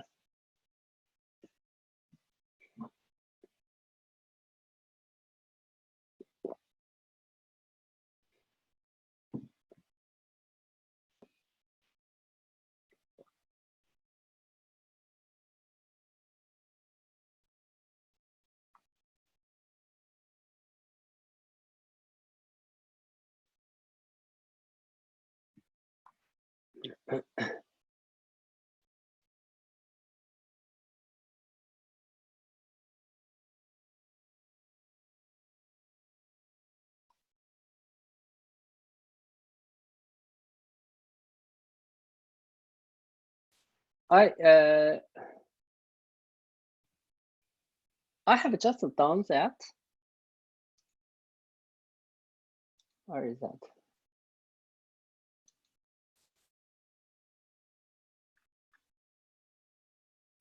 Look at this for loop. It does not contain any index variable. This x is directly within this xx. So in this case, this s, when you access the x, the s, it refers to one element in SS. It does not refer to the index of one element in SS. You can distinguish that using yet another format of loop. If you use a keyword called enumerate, it will return both the index and the elements.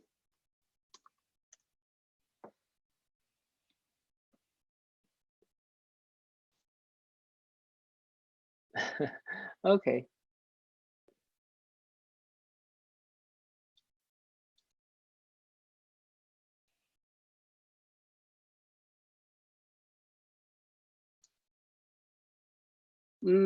I think the best way is to get your hands dirty, to try, and when you try it, do your best. Try not to look at example code, not look at, I mean, not modify my code, but do it from scratch. Very soon, you will find that this is maybe a more difficult task than you might have thought of it. But after you have do that 10 times, 20 times, that thing will get in you, and you will become a stronger researcher, practitioner, engineer in this field. And after you have do that for many times, actually the programming language does not matter too much at all.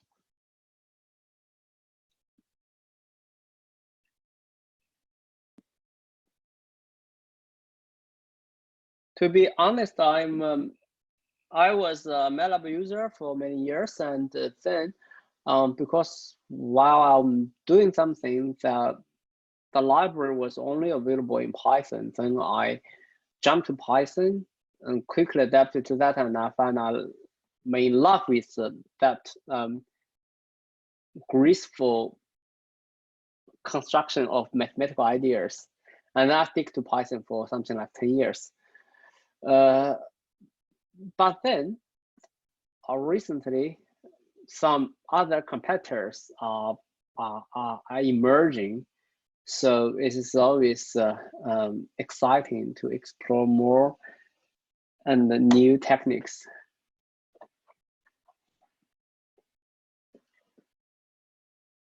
So, and when you try to writing those things, put your minds more on the math part rather than other technical details.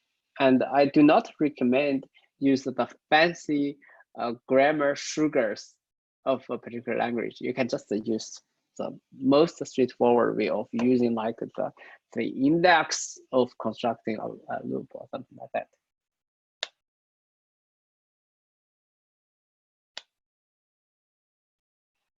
I have a question that do you have tips for students who do not have programming knowledge before? It depends on your general background. If you are, because I understand that this subject is facing a wider audience than we might think of. If you are from business or science, maybe programming is not one of your prerequisites, or you might be one of the guys who send me e-request to enroll without programming prerequisites.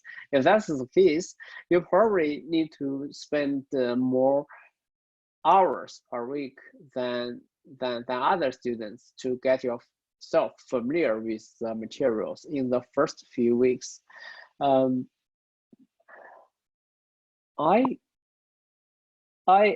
I usually let me think about it, because I was programming for too long to remember the starting of that.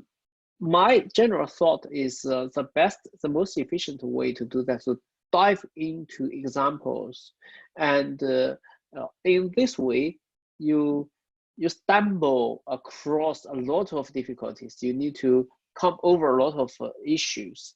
But whatever difficulties you have encountered, you overcome something that is at some point, at least at a particular point, that was useful to you. And when you accumulate this experience for long enough, you become, well, an experienced a learner. So that is my suggestion. I usually do not like to go through a programming language from the start, like the value assign statement, printing, and well, so on and so forth, which makes myself like reading through an English dictionary, a little boring. And it's very much depends on where your passion is. There are a lot of very fascinating projects implemented in Python. There are few very handy people in the field, such as I think Andrew Karpathy. Let me search the guy's name. Alex or Andrew Car.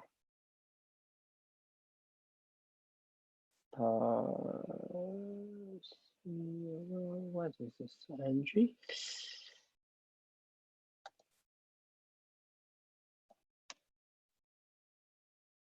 Yeah, this guy.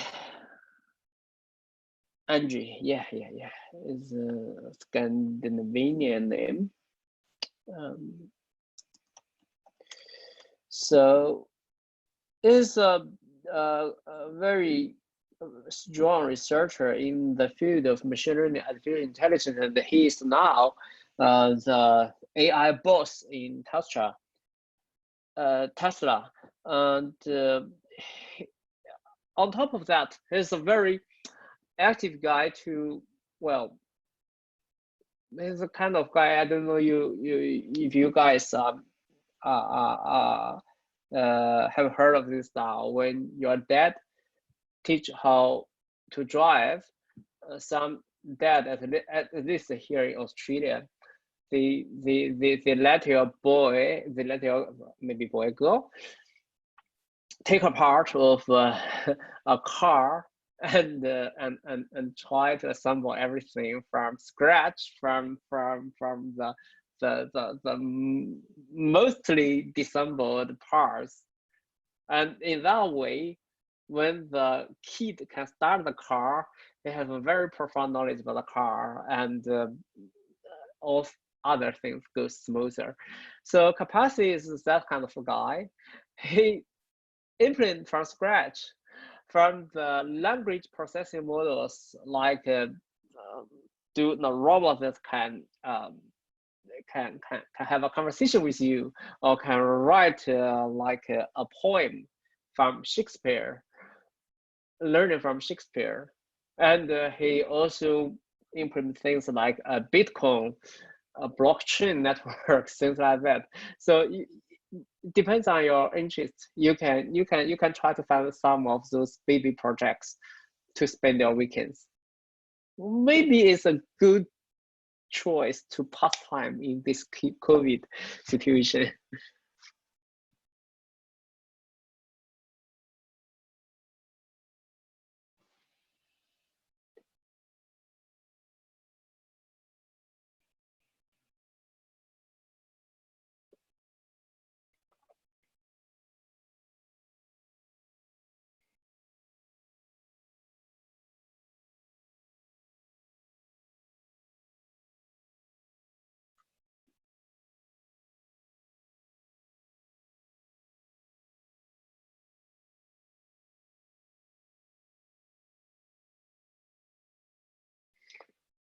Look at the recent post. From scratch tour of Bitcoin in Python. That's funny.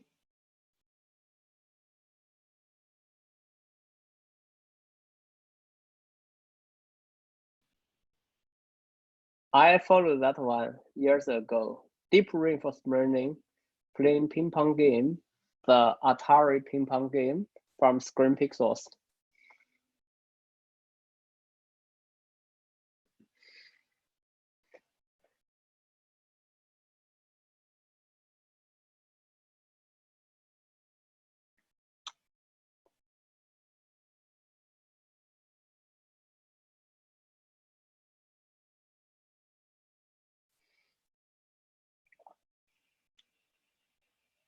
So if we do not have further questions, maybe we can stop here today. And Gita, if you are still here with us, it's very nice of you to be with us for this hour, because I know you have another hour. Yeah, you need to, because now I think we have addressed most of the issues of this group of students, but I'm not sure if there are other students who belongs to the Friday cohort will come and have a look. So you please just start your session on time and give it maybe 10-15 minutes. If nobody comes, then nobody comes. Then if somebody comes, please help us. Thank you very much. Okay. Bye-bye, guys. Have a nice evening.